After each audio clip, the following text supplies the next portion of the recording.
this for my father, who I've only seen from time to time in my dreams. I do this for you.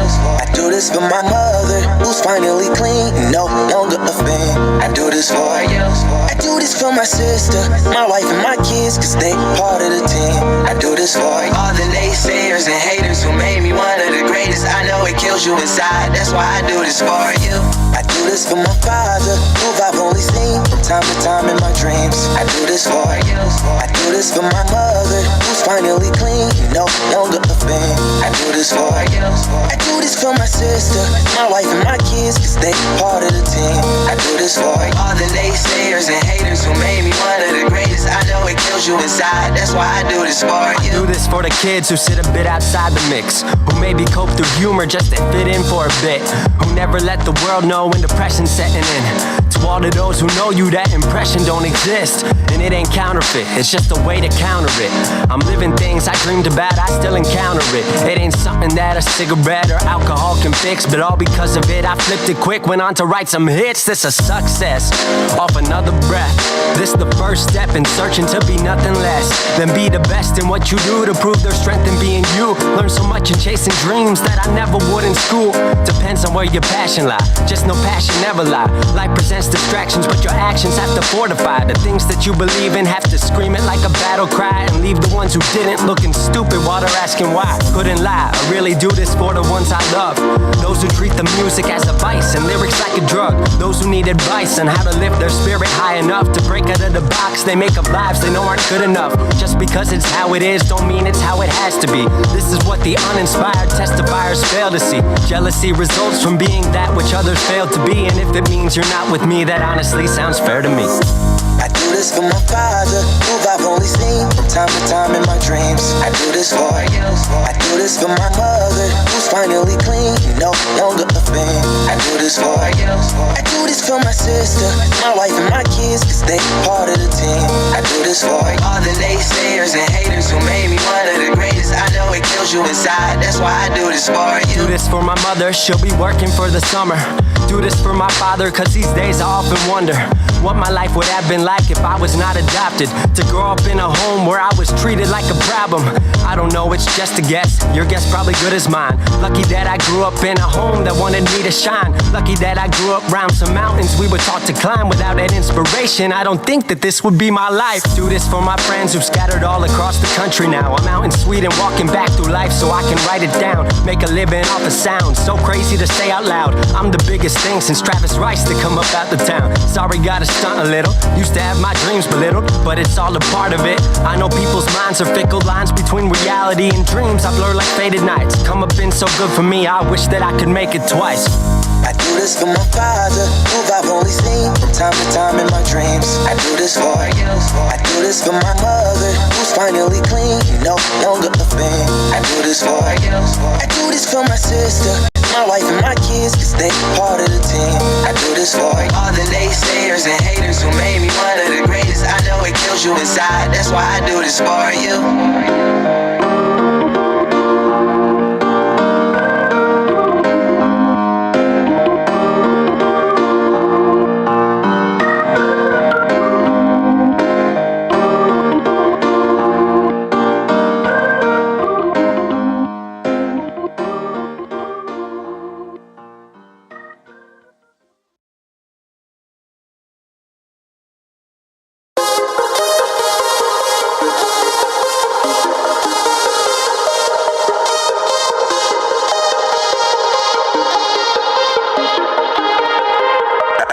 Marantz Rantz, plenty good information, a little bit of motivation, a whole lot of truth, no financial advice. Oh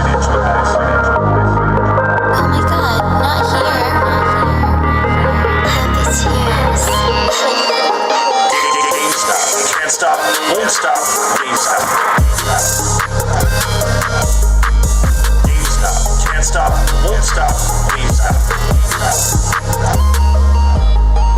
GameStop, can't stop, won't stop, GameStop. GameStop, can't stop, won't stop, GameStop. Back to Marantz Rantz, plenty good information, a little bit of motivation, a whole lot of truth, no financial advice. Oh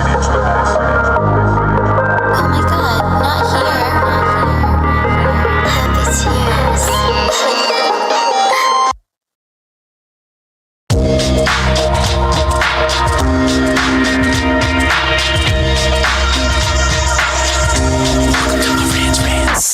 Welcome to Marantz Rantz, no advice on finance. Spin the wheel and take a chance. Get an NFT and a little education. The system got undertold, that knowledge is flotation. You wanna learn? Well, you came to right place. You pumping AMC, might get slapped in the face. Get your due diligence, know who the villain is. Don't be a sheep when the shepherd's carnivorous. So come learn, laugh, and maybe you win big. And listen up, y'all, the wheel is not rigged. Everybody get a chance in the live chat. Kyoto spin wheel, you win just like that. Retail fight back and this retail winning. Y'all just wait, man, this is just the beginning. All fellow Simeons, GME group singing the truth. We just chillin', infinity pool swimming. So welcome to Marantz Rantz. A lot of knowledge but no advice on finance. Don't even need pants, you can tune in naked like Henny the Mayo Man. Internet's most hated. Don't wanna lose your money, then it's time for you to listen. If you're ignorant, invest in AMC or superstition. The stream about ready, they told us to don't dance. I do what I want. Welcome to Marantz Rantz. Welcome to Marantz Rantz. Welcome to Marantz Rantz. Welcome to Marantz Rantz. Welcome to Marantz Rantz. Welcome to Marantz Rantz. Welcome to Marantz Rantz. Welcome to Marantz Rantz. Welcome to Marantz. Welcome to Marantz Rantz. Welcome to Marantz Rantz. Welcome to Marantz Rantz. Welcome back. Welcome back to Marantz Rantz. Plenty of good information, a little bit of motivation, a whole lot of truth, no financial advice. I just want to say thank you guys for showing up. We're going to have a little fun today. It is Saturday, and I like to use my Saturdays to learn things, right? Be educational about my investments, whatever it may be. So connect the dots today, right now. We're going to actually do it in real time. I'm going to do it in front of you. I'm not going to, it's not all set up already. It is kind of set up to a point. I want to learn about big lots right here in front of you live and interpret it. So you guys can see like how I go into my mind on how I actually look into investments. I'll give you this example, and here's why I'm doing it this way. I used to do PowerPoint presentations, and I would do a PowerPoint presentation. I would present to you the facts, and you'd be like, okay, that's cool. That's awesome. I did all the work, right? But rather than just making the meal and having you eat it, I'm going to show you how I fish. I'm going to show you how I actually look it up, break it apart, and put that story together. Now, the best part about this is on Connect the Dots, if you guys are not familiar, this is a series that shows you how private equity leverages publicly traded companies and how they destroy them from within. Now, why does this matter and why do we care? A couple of different reasons. When you're an investor in America and you're an investor in this stock market, you can pick and choose the securities you choose to invest with, individual securities, and you will find out, hey, you know what? That one's overpriced. That's not the right play for me based off of who's managing your money. Remember, the number one reason to invest in a company is the leadership. It's not the balance sheet. It's none of the above. It's the leadership. If those guys at the top have your best interests top of mind, well, then that's why you invest. Me personally, that's the way I've seen it for a long time now, and I will break it down for you. So today we are going to focus on Big Lots. Now I know everything about Big Lots, Marantz, is a terrible company. Of course it's going bankrupt. Right. That's what everybody says. Every single time you name a retail company that exists out there in America. If I go to Big Lots right now, it's packed. People are shopping. People are buying things because Big Lots has something that a lot of other stores don't. They have the access to a firm and other payment centers, progressive payment styles, where you can buy the products today and pay monthly payments. People know this. So this is like errands, but on steroids. This is like any other payment plane place. You're going to overpay. Sure, you're going to make payments. You can pay it off within 90 days, zero interest. All these things that they give you. But Big Lots has a business model that is built off of the same back of how I view Kohl's and Bed Bath & Beyond. Meaning it's asset heavy. The only reason Big Lots is sitting on massive amounts of asset and what we call shareholder equity and or book value is because of the properties themselves. And I'm going to show it to you. But this stock price makes 0 sense. This is one of the most difficult stocks I've had to cover over the last year. When I start looking at Big Lots, I've been looking at it for 2 days, guys. Just so we're clear, I've been looking at Big Lots for 2 days. And I'm in there and I'm trying to pay attention. And of course, somebody throws out another name of something we should be watching. And I was like, I'm not going to watch that. I'm going to pay attention to this one because it has a direct reflect on GameStop, on Bed Bath & Beyond, Kohl's, and pretty much anything else private equity wants to touch in these category killer companies, right? So can Big Lots still exist? Absolutely. The issue I have with Big Lots is I'm going to show it to you. I'm also going to go ahead and watch the chat. I'm going to talk to you guys. Everyone out there on TikTok, welcome to the show. Welcome to the channel. Welcome back to Marantz Rantz. Plenty of good information, a little bit of motivation, a whole lot of truth, no financial advice. Your boy was up over 24 hours yesterday. I'm going to tell you something. I went to work at 2 a.m. I got up at 2 a.m. You guys know this. I go, boom, kill it at work. Get here. I do a live stream with you last night. I didn't take a nap. I went to the wife. I think I took a power nap at school. I don't remember when I went to go pick up my son. I think I like blinked and I woke up and it was like 20 minutes later. I don't remember because I'm that exhausted. But doing the live stream with you guys last night, get out, take my wife out to a restaurant that was magnificent. It's called the Bistro. We go to the Bistro. I have a filet, mashed potatoes, some asparagus, whatever we're doing, just hanging out. You know, my wife deserves it. It's Valentine's Day for me. I was celebrating it last night for her. I said, hey, baby, I'm taking you out. Let's go. I don't like to really celebrate Valentine's Day on a Tuesday, Wednesday, Thursday. It's so packed, right? I believe it was on a Wednesday. And it's just so packed at the damn restaurants and everything's overpriced. I was like, nah, I'll wait. So, we had fun. We had a good time. Went to the lounge, saw a band play. The band was terrible. But I really like the DJ now because, not that I like the DJ, but I recommended to the DJ because he plays the same songs every weekend. Like once he finds the songs he likes and the mix he likes, that's all he plays. He only plays for 30 minutes. So we literally go to this lounge to dance for 30 minutes because we're not going to dance to a live band. We do every now and then if they play like different songs and stuff, but it's the same routine, same old school songs that I'd get tired of hearing. So, but we're out. We're having a drink. So anyway, we go, the DJ plays Jack Harlow. You guys know I love Jack Harlow. And he has that, I'm vanilla, baby. I'm not a killer. Whatever. I ain't gonna hit you. Whips and chains can't tie me down. All that. You know the song, right? And anyway, so I requested that song one day. He didn't even know what the hell it was. He's like, what are you talking about? So I looked it up in his phone. I showed him. I said, download this now. Play it. He played it. He fell in love because the whole dance floor got packed. And I'm just like, dude, you could do so much better in your 30 minutes if you just listen to me, right? Whatever. But what do I know? Just a son of a DJ. I listen to a lot of music. So I'm dancing, we're having a good time. So we wait. We go every damn Friday and we do a dance because we know it's coming on. Well, I'm up. Guys. I'm up till 2 a.m. again. And I was like, man, I got to go to bed. I'm exhausted. I'm just bent. I'm just spent. I said bent. No, I was spent. And went to bed, woke up at 7 on my own, about 4 hours of sleep, 4.5 hours. And I tell my wife, I said, hey, I said, I need you to go with me. We're going to go get an oil change. And she's like, why do you need me to go with you? I said, because I just want to spend time together. Like, let's go get breakfast. Let's go walk down to the restaurant. The restaurant's 2 miles away, bro.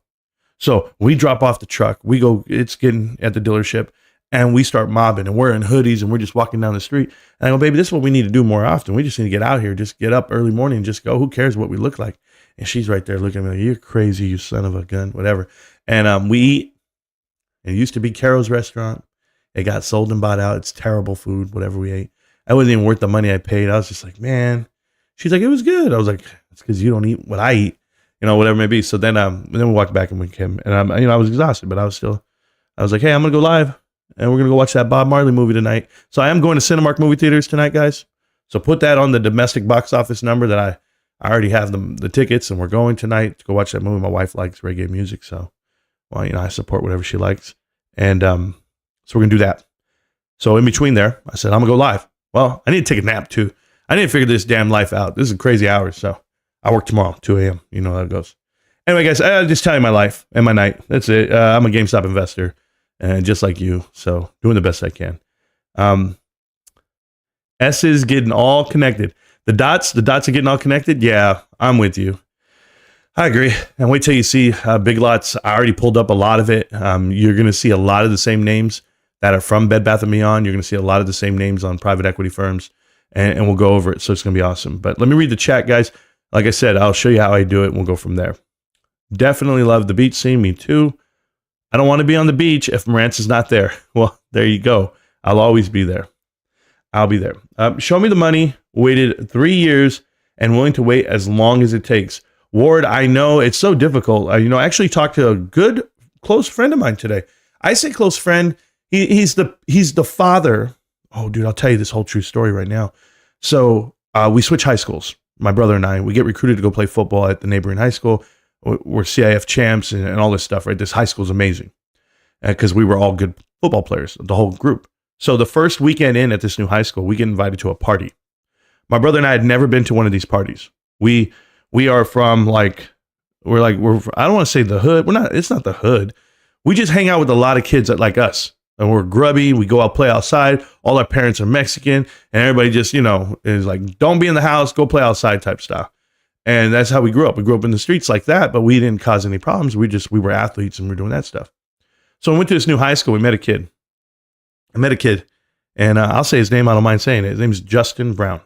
Okay. Justin Brown, unfortunately, has passed. He's no longer with us, but he was my football teammate. He was a very good friend of ours. And we were all good friends. There was a whole group of us. We were all good friends growing up together. And I remember Justin invited us to his house.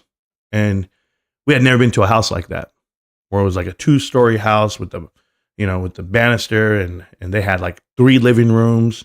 And they had a pool. And they had a 64. And everybody was playing GoldenEye. They even had a computer that connected to America Online. And we were like, whoa, you can get in chat channels. We can do all this. And so, back then, a party, because this was a birthday party that we went to, was 8 guys. 8 guys, no girls. I'm not even joking with you. 8 guys. We all walk in, and it's the first time we're ever going to drink beer, period, because they were all drinking Budweiser. And they were like, we're 16. And they were like, this is the thing to do. Like, you're a man if you're here and you're going to drink this beer. and I'm just like, yeah, all right. So I grab a beer. I had never tasted beer before. And Budweiser, go figure. They have pizza, beer and pizza. I've seen this all over the movies. I hear that from all my friends. And we take pizza. My brother looks at me. I grab the beer. I drink some. And I go, oh my God, this tastes terrible. Like, who drinks beer? I couldn't. I was like, well, are you serious right now? Like, we're supposed to drink this and be cool? Like, this is the cool thing to do? And I'm looking at my bro, and my bro's right there. He's drinking a beer. And I'm just like, oh, it's gross. It's gross. So Rico, after one beer, he's in the pool with his socks on, swimming around. He's drunk already. And I'm right there, and they're like, yo, Marantz, man, we're going to have another one. And so they open up another beer. And these kids they're used to drinking, whatever they may be. And I'm not. And they open up another beer. He's like, you finished your first one? And I'm like, being the cool guy, I'm like, yeah, I already did. And I grab the next one, I crack it open. I hadn't even drink. I don't even drink. I don't even like it. It tastes terrible.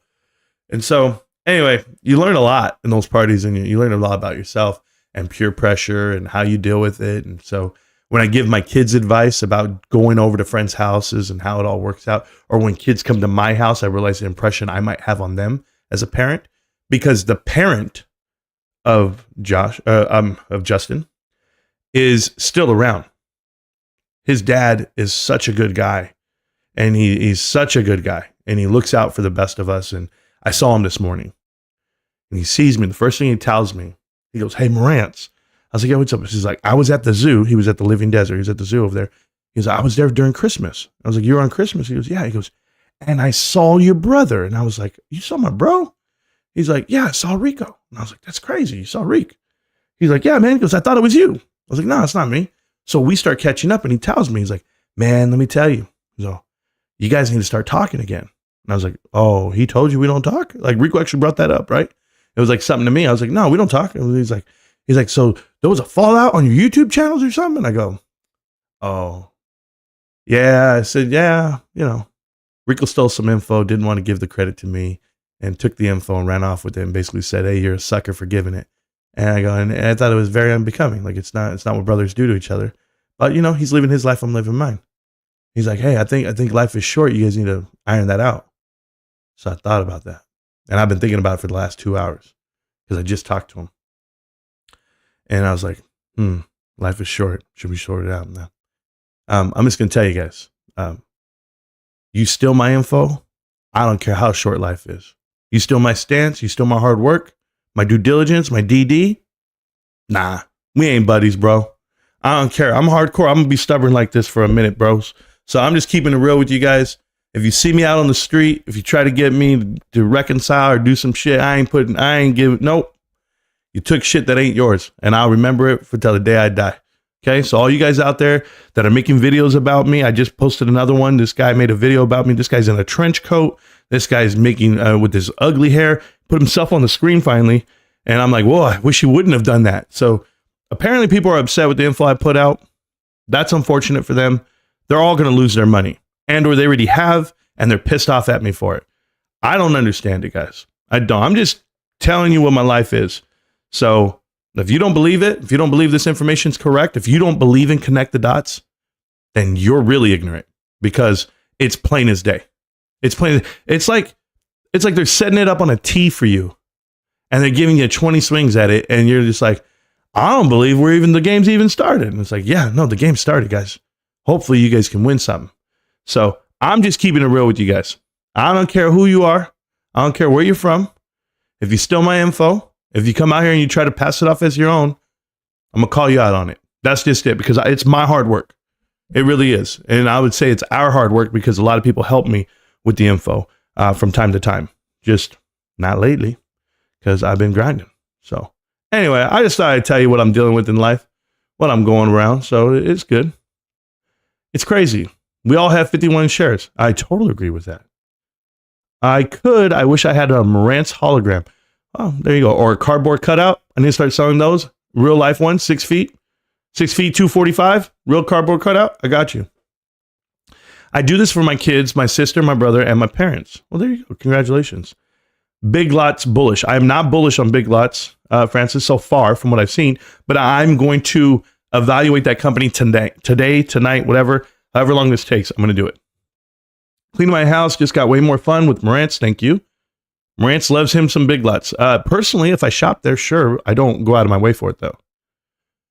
Hope everyone's enjoying this. Smash the like button. Thank you. This is the perfect beach. Sure, that was the scene. Yeah, I don't know. I found it. I've fallen in love with GameStop. Gabriel A. You and I both. Oh, but my point was, I told my buddy's dad. I told him about GameStop because he asked me. He says, "Whoa, should I buy this thing?" I said, "Man, do your homework. Don't just ask me if you should buy something." I never understood that, but I told you, do your homework. I wish I had 1,000 shares. Well, Chris F., 51 shares is a great place to start. There it is. Does it fit well? I just figured you rock an XL like me. Yeah, I mean, it fits all right. It's good. I mean, you're 6'1", about 190. I'm the real man around here, 6 feet, 240. So, it's just different. I'm built different, bro. And I didn't skip leg day. Let's go. So stoked for earnings. I'm very excited for GameStop earnings, guys. You guys know that I'm bullish on this damn stock. I'm looking for 120 million. I wouldn't be surprised if it's 140. If we get to 150, then we're monsters. So it'll be everything I want it to be, but we'll see where we go. And I'm here for you. 51 share gang. We're here. Bought 5 more on Friday. Finally made 51 shares. Going to be the first trillionaire. There we go. If people don't understand the whole 51 shares, well, then you don't understand the channel. That's all I can tell you. I bought a car charger from GameStop today. Sean Carter, you did great. I've done that. I bought 5 of them. So yes, 51. There we go. The dots are connecting. Absolutely. And thank you for that. I'm going to keep reading. Oh my God, these ads. Oh, I don't know about them ever. YouTube pays me to be here. So buy now, pay later. IMO will be a huge failure down the road, just sucking more from the people that can't repay it back. This has nothing to do with the business model, what we're about to talk about. I just want you to know. This has a lot to do with leveraging, okay? I want people to understand, if you're an investment and you see your company, your leadership, start leveraging your assets, and the way they do, just so people are clear, this is a playbook that I've put together that I understand very well. They will leverage their assets for cash, okay? They will sell their properties that they own. After they sell the real estate, they will lease it back. When they lease it back, they take the excess cash that they have made, they give themselves bonuses, they do share buybacks, and they create what they would think is growth. But it's not necessarily growth, it's not healthy growth, it's not pragmatic growth. What it is a scale to just accelerate the demise of the company. And I'm going to give you all the keys to success here on how to witness that in real time. And I knew it was happening at Big Lots before it ever happened. Just like I knew it's happening at Kohl's right now. And I tell people it's going to happen at Kohl's. And they're like, how do you know? Because Kohl's only has $100 million cash, $200 million cash, and they're paying dividends. That's crazy. You're literally making money to pay. When your dividend yield is less than your EPS, okay, your earnings per share, meaning you're paying more dividend than the earnings you're bringing in. This is like your own household. How could you ever pay bills more than the amount of income coming in? That's the problem I have with companies like Kohl's right now. And just because they go get a stack of cash to keep paying these executives and dividends, and then and still doing little things like cap expenditures, like that's crazy, capex, when that's over the top when you don't need to, just because the trend in retail is 4%, right? 4% spending on capex is what's recommended because that's what everyone else is doing. Well, guess what? Everyone else is going out of business. Everyone else is a failed investment. So why the hell would I want to copy everyone else? Like, it doesn't make sense. It just doesn't. So you're going to find out everything I'm telling you is correct. Awesome response. Connect the dots. Yes. Appreciate all that you do, brother. I don't know how you do it, but please don't stop. Robert Mad, it's just a hobby of mine. When you wake up every day and you want to play video games, or you wake up and you want to play some poker on your phone, or I don't care what you want to look up, I'm looking up this. This is what I do with my day. All day. Marantz is the type to play a new song to his friends and always reminds them to put them onto the song. Oh, did I put you onto the song? No, it's not that way. I'll tell you what I'm the type of. I'm the type of guy that'll make an assumption about a song. The first time I hear a song, I'll go, that's a banger. That's going to be number one in the country. I can tell you right now. Like, I feel I could be a music exec the way I hear music. And it was all because of the way my dad raised us. You see, whenever I listen to music, I don't listen to it like you. I don't listen to the lyrics. I don't care about the lyrics. I listen to the individual instruments that play. My dad taught us this a long time ago. He'd be like, okay, listen to the beat. Boom. So you get the beat. Listen to the offbeat. You're like, what offbeat? There's no offbeat. You don't know what the offbeat means, right? It's where you come in. So then you're listening. You're like, okay, boom, boom. All right, now listen to the horns. Listen to this instrument. You're always looking at the little elements of the song that make it what it is right now. So then you'll hear it. So like when I heard the Jack Harlow song, I was like, yo, look at this sample. Look at the way it pauses through. Look at the way it has a club feel to it. Oh, this is going to be a club banger. This is a banger. This is it. This is what's going to run the whole year. And I say it like that because I already know. And it's just a simple hook. And at the end of it all, after the beat, after the falling in love with it. And that's the way I've always listened to music. So try listening to certain songs. I hear Journey songs and all I hear is the guitar riffs in the middle of it, at the end of it, that carry you through. And I'm just like, wow. Or a drum solo. Like, those are the things I'm listening to when I listen to music. So that's a shout out to my pops though, man. He used to sit us down. Like, the song More Than Words by Extreme. If you don't know it, you should. But I was like, who can cover this song on a guitar? And technically nobody can because it's two guitars. So you have to know that when you're hearing it for the first time, you're like, oh, there's two guys playing guitar. Like, just like I felt like there was two drummers in Led Zeppelin, but there's only one. Like, some people are very gifted, so it's just a little different. But you just got to know, that's how I listen to songs and music. So yeah, I'll always remind you to be like, yeah, I said that song was going to be a hit. I remember the first time I ever heard, was it Lemonade? It was a song called Lemonade. That's what it's called. Or Work. When I first heard Work by Rihanna. Work, work, work, work, work, work. People hated the song when it first came out. They're like, oh, you're just saying the same thing over and over. It's trash. And I was like, no, you don't understand. Listen to the cadence. Listen to this. And I knew it like the first time. Or Justin Timberlake, Bringing Sexy Back. Everybody hated the song when it first came out. It was so different than what anybody had ever heard before. Even his own music. Like, come here, girl. Go ahead, be gone. When it come to the back, go ahead, be, VIP. And all drinks on me. And I was just like, yo, you guys don't even know what this is. This is it. And then every live band starts playing it. And now you hear it. And when you hear it now, it triggers you. You're like, yo, that's my shit. And it's on. And back in the day, 15 years ago, it came on. You were like, JT, Justin, nah, that ain't it. Okay, keep playing. But that's just it. So I don't know where we was going with the Freddy Krueger hat. With that Freddy Krueger hat? Oh, you're talking about that dude? Korak, Noisy Korak's a guy, he's trying to get his 1,000 followers. I support him that way. He wants to call out me, constantly trying to get attraction for it. And then he'll say like, oh, Marantz, I just don't like that you're pumping things and you're, He just doesn't even watch the show really. Because if he did watch the show from the beginning, the inception, you wouldn't say the things you're saying. For people to say that like this channel is not about MOAS or it is about MOAS or it never was or was before, you're always changing your position. You're always changing the way you invest and what you have to say. I'm like, what are you talking about? I'm forever GameStop. Let's just put this down right now out in the open. The difference is I've educated myself over the course of the investment so much that I can invest the way I do, doubling down, putting in more every day.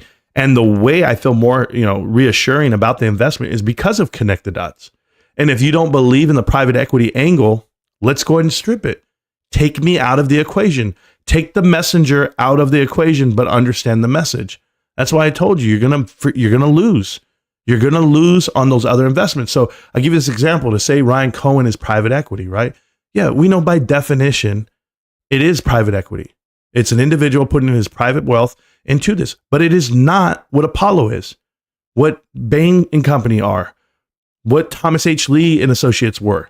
Those private equity firms, there is an LP, limited partner, and there's a GP, the general partner. And all the limited partners put into the fund and they park their money there. Go look at the interview with Ryan Cohen. Clearly was asked, who is RC Ventures? He goes, it's just me. So it's not like he has additional investors with him. I'm with Ryan. How could you not be? He put all of his wealth, his reputation, his name alongside with GameStop. The fact that he wants to invest GameStop's wealth with his, well, guess what? You're not a billionaire. I'm not a billionaire, but he is. So he didn't get there by luck. I know a lot of people think it's luck. How could it be? He did it by investing the right way. So if he's going to go ahead and do it, I'm gonna back him 100%. Because if you're not going to back Ryan Cohen, then get the fuck out of GameStop. And I'm not going to say, excuse me for cussing. I'm telling you, get the fuck out of GameStop if you're not going to back Ryan Cohen. Either you're part of the team or you're not. Either you support the movement or you don't. That's it. It's the same problem I have with individuals like Manuel, Scott Allen, Bad Back, all these other guys who come around the channel and the chat of all GameStop investors. You see a GameStop chat call, all the same people come, right? You see a GameStop live stream, the same trolls are in the chat. Yet they want to say they like GameStop, they support GameStop, they probably even have shares. But then they're going to bad talk it and be like, well, Ryan hasn't done anything for 3 years. It's like, Ryan's been there for 144 days. Like, relax. He's on the job. But that's his money to lose. What are you worried about? Losing your money? Then don't put it in. Then don't put it in and don't believe in the investment. Believe in whatever you want to do. This? Nah, it's not made for the weak. And that's why I have a problem. That's why I have a huge problem. Because these guys are not military cut. And I mean that because if you were in GameStop and you're Zen and you don't worry about it, you would probably be great in the military. A lot of you. Because you're willing to just sit there and go, you know what? This is what it is. I can sit here and be like, we are the strongest country in the world. We have the best military in the world. We're diehard. We're hardcore. And you don't even have to go to a live fire exercise. You don't even have to get deployed overseas. Believe it. Believe it or don't.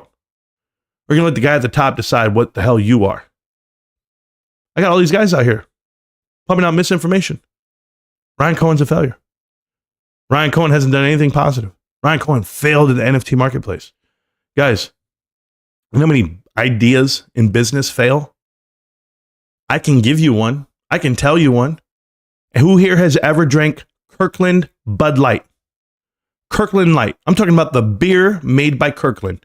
Who drank that beer? Came and gone. Is Kirkland a failed company? Is Costco a failed business? Absolutely not. They had an idea. They put it out there. They tested it. Had it go around for about 2 to 3 years. They called it a day. So the same thing right now. So I want people to know what's happening. At least they're trying. But a 30-year-old billionaire, you're not going to get behind that. Hey, all those billionaires you guys follow, okay? Warren Buffett's 93 years old. Charlie Munger just passed away at 99 years old.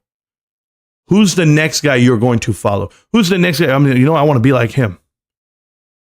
Because in investing, it's real easy, guys. Pick one. Carl Icahn's on his way out. His kids are greedy little bastards. All right, everyone out here is getting rich based off of nepotism, who they know. Adam Aron's kid's the same way. For people to not understand who Adam Aron is and his investments and the way he operates, the fact that he actually worked for Apollo, and they're like, well, what do you mean? A lot of people work for private equity and they become a CEO and they don't want that. I'm like, oh yeah. Hey, let me tell you something. Hey, AMC, listen to me really quick, okay, AMC, before I get upset. You don't believe it? You guys believe in the investment? You know what you want to believe? You want to believe your children. You want to believe that you're going to do the best for your children. You ever want to know what someone's about? Look what they let their children do. You go to the army, you're all about the army, and then do you let your kids join the army or do you talk them out of it? You say, it's not a good experience, you shouldn't go. That guy doesn't believe in the army. No. I'm going to give you this example because you're going to look at people like Leon Black. Leon Black, who actually used to run Apollo Global Management. His son works there. Mike Milken, his son works there. Private equity. Adam Aron, his 2 kids work there. Private equity. Why would they put all their kids in private equity? Why do they say, you know what? You don't have to come work for me. You don't have to get into the business of being this. You should be going to private equity. Do you know why they go to private equity? Because they are private equity. It's like me going to my son and saying, you know what, son? I don't want you to join the Army. Army's trash. You're going Air Force. Because I know the Chair Force is exactly where everybody wants to be. Easiest job in America. And they pay them well and they do well and they sleep in barracks and they don't sleep in tents. You guys know the whole narratives behind that. But that's what you're looking at when you see all these executives and what they allow their children to do. And what did they do?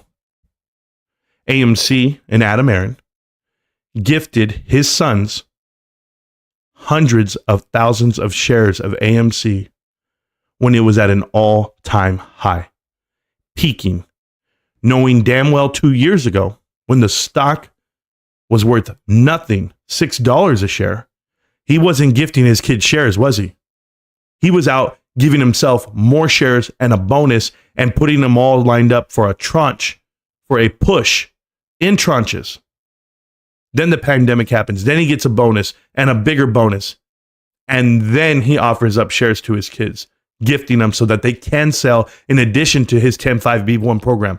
I'm telling you, you were set up by the villains of Wall Street if you're an AMC and you didn't sell during that pump, or if you bought into it and you're still holding. Or maybe you sold and you lost a lot of money because of APE and AMC. These are all the things you guys need to pay attention to. Pay attention to what their children do. Let's go. I don't want no whips and chains. You can't hold me down, but you can put your loving on me. Yeah. Got 128 yesterday. I won't starve till next time.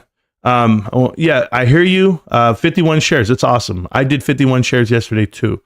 Went really well. Marantz, I've heard you play Steely Dan, Bob Skaggs, and Doobie Brothers on your stream.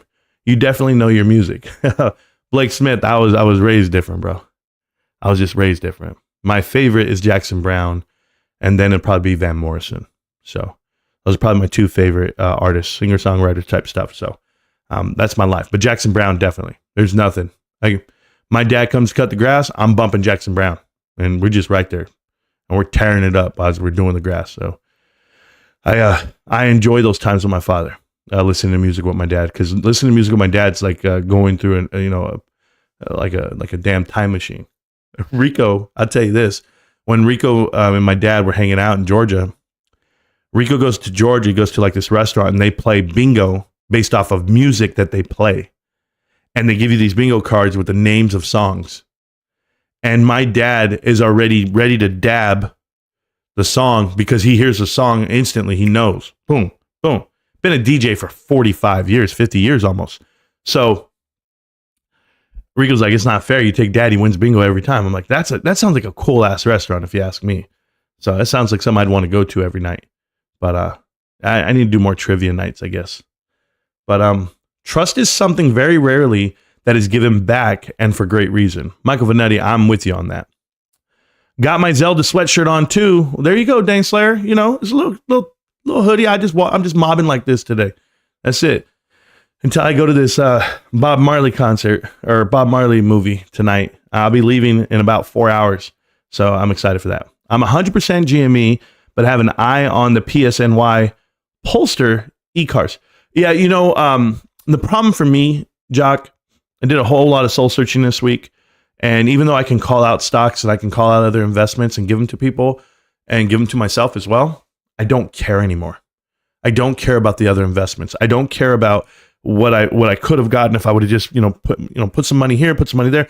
Like, I think people spread their money around just to make themselves feel better. But for me personally, I want as much GameStop as I can get. I feel GameStop is severely undervalued. I think that the minimal changes on the market, the fact that it's gone sideways for the last 5 weeks in a row, the difference in the last 5 weeks is I was watching Jackadilla Tits. If you guys don't know, he's another YouTuber. He's a day trading guy. I'm not big on day trading, but he was talking about the windows between the stock and how it fluctuates around 39 cents over the last 5 weeks. That's it. Open to close all week long, 35 cents, 39 cents, something crazy like that. And I was just like, man, there's nothing here. They're not letting it move. You can't knock it down. You can't, what we're going to take it. How much have you been buying the last 5 weeks? Just like everybody else. The price is amazing at $14. So I'm going to keep buying it at this price and let it happen. I told my wife, I said, baby, I'm going to park my money in here and I'm going to still give her money so she feels comfortable with what we have going on in life. But if I keep parking even $500 a month or $1,000 a month into GameStop, after a year, that's another 12 grand. Guess what, guys? That's another 1,000 shares almost. So what the hell do you think is going to, you want to play this game, hedge funds? You guys want to just leave GameStop to the side and say that it's not worth something? Well, guess what? We're going to be here all year and you guys are going to lose your ass off. And I'm talking about hedge funds. They're going to lose, no doubt. There's no way GameStop doesn't go up to $28. There's no way you don't get 100% on your money right now. I'm just telling you, $28, guys. Just so we're clear, Ryan Cohen, Larry Chang, and Alan Adel all bought in above that price point. Above that price point. So that's why I was like, yo, you want me to put 1,000 in? That's fine. I'll put it in. Put another grand. I don't care. Because I know I just got the shares at $14. Come on, guys.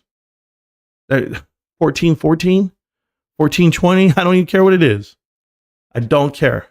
I'm buying it every day. Let's go. Yeah. Marantz got me Abstract. I do this. Marantz got me onto Abstract. Yeah, he's a rapper. He makes other music too.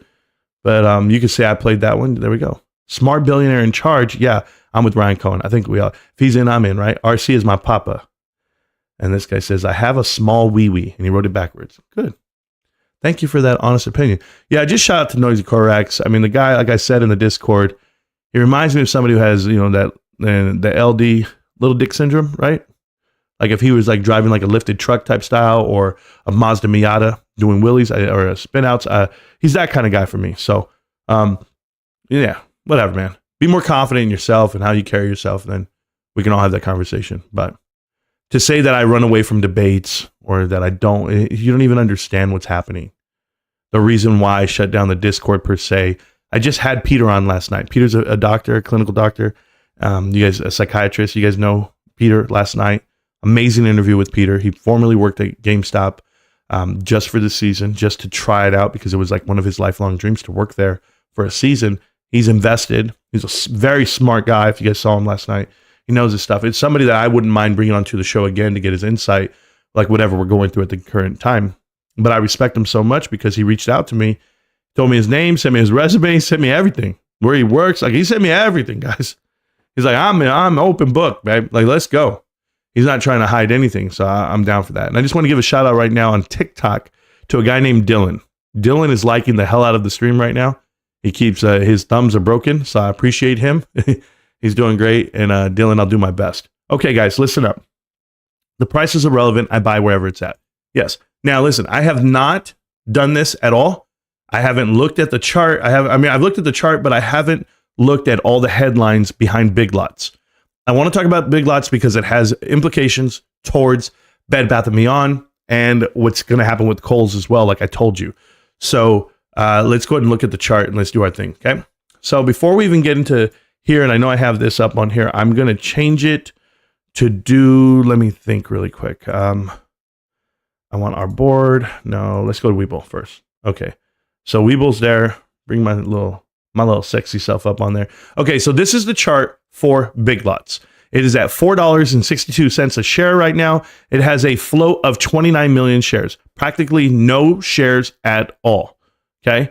I'm telling you that because what that means is when you have a small float, you can make this market move. You can make this company move, this stock move based off of nothing because it's such a small float.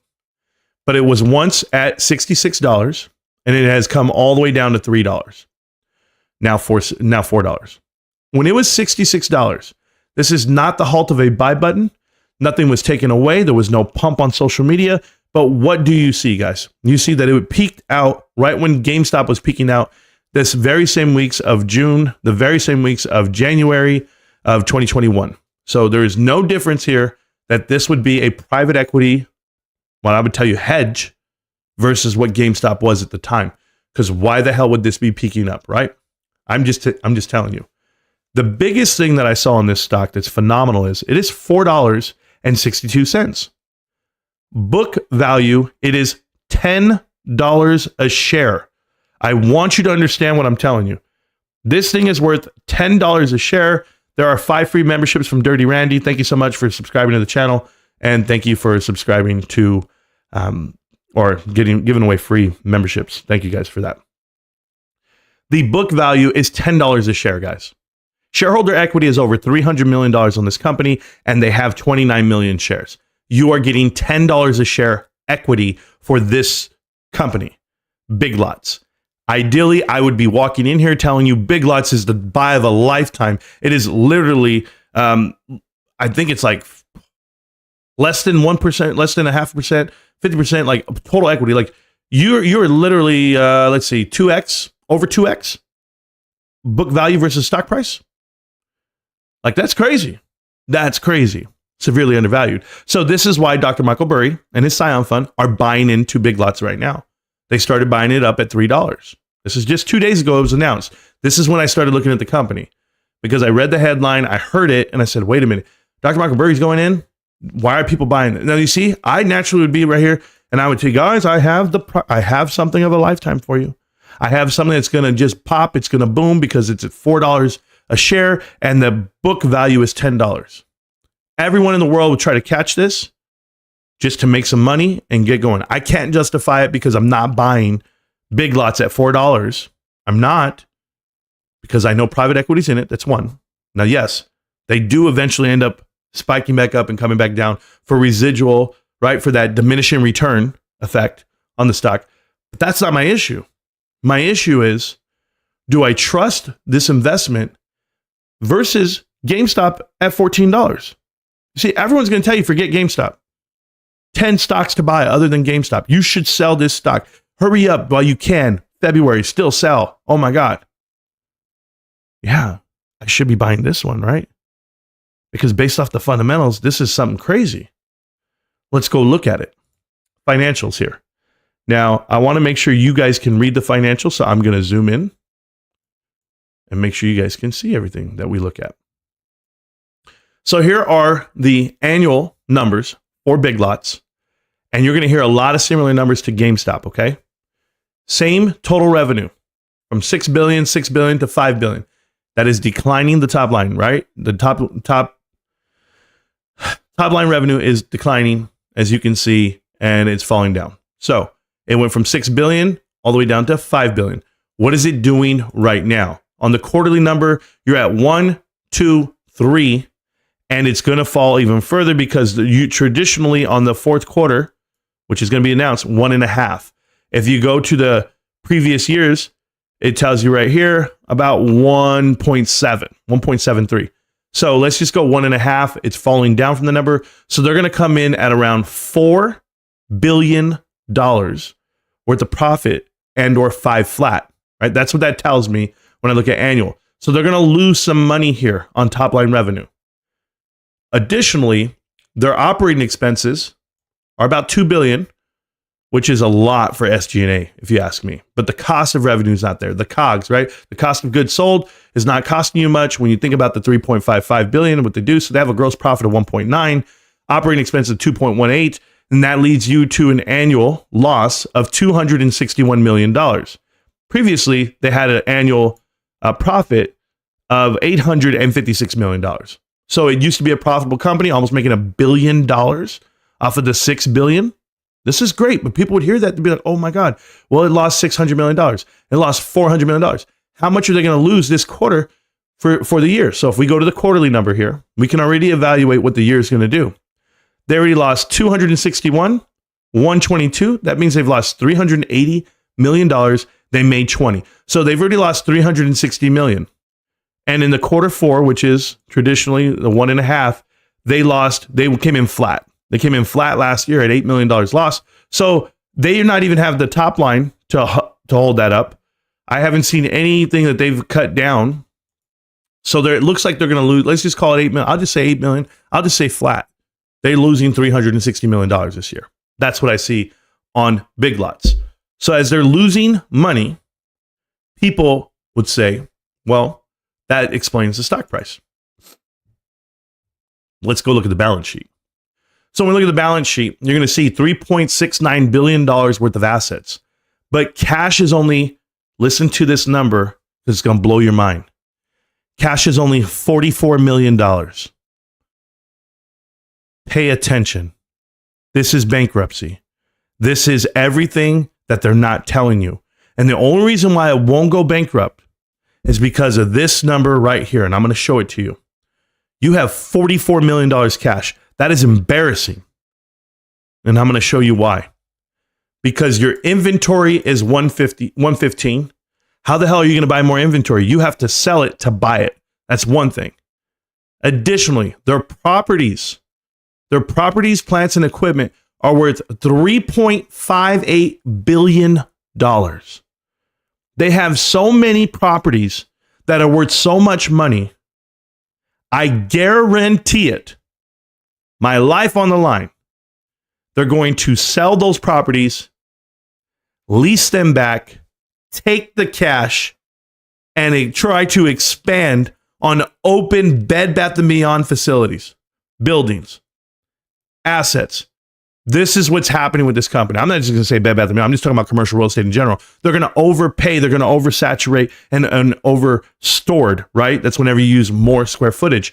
So for me, they're sitting on 3.5 billion. This is why the book value is so high. The book value on total shareholder equity was last year at $763 million. Guys, they have 29 million shares.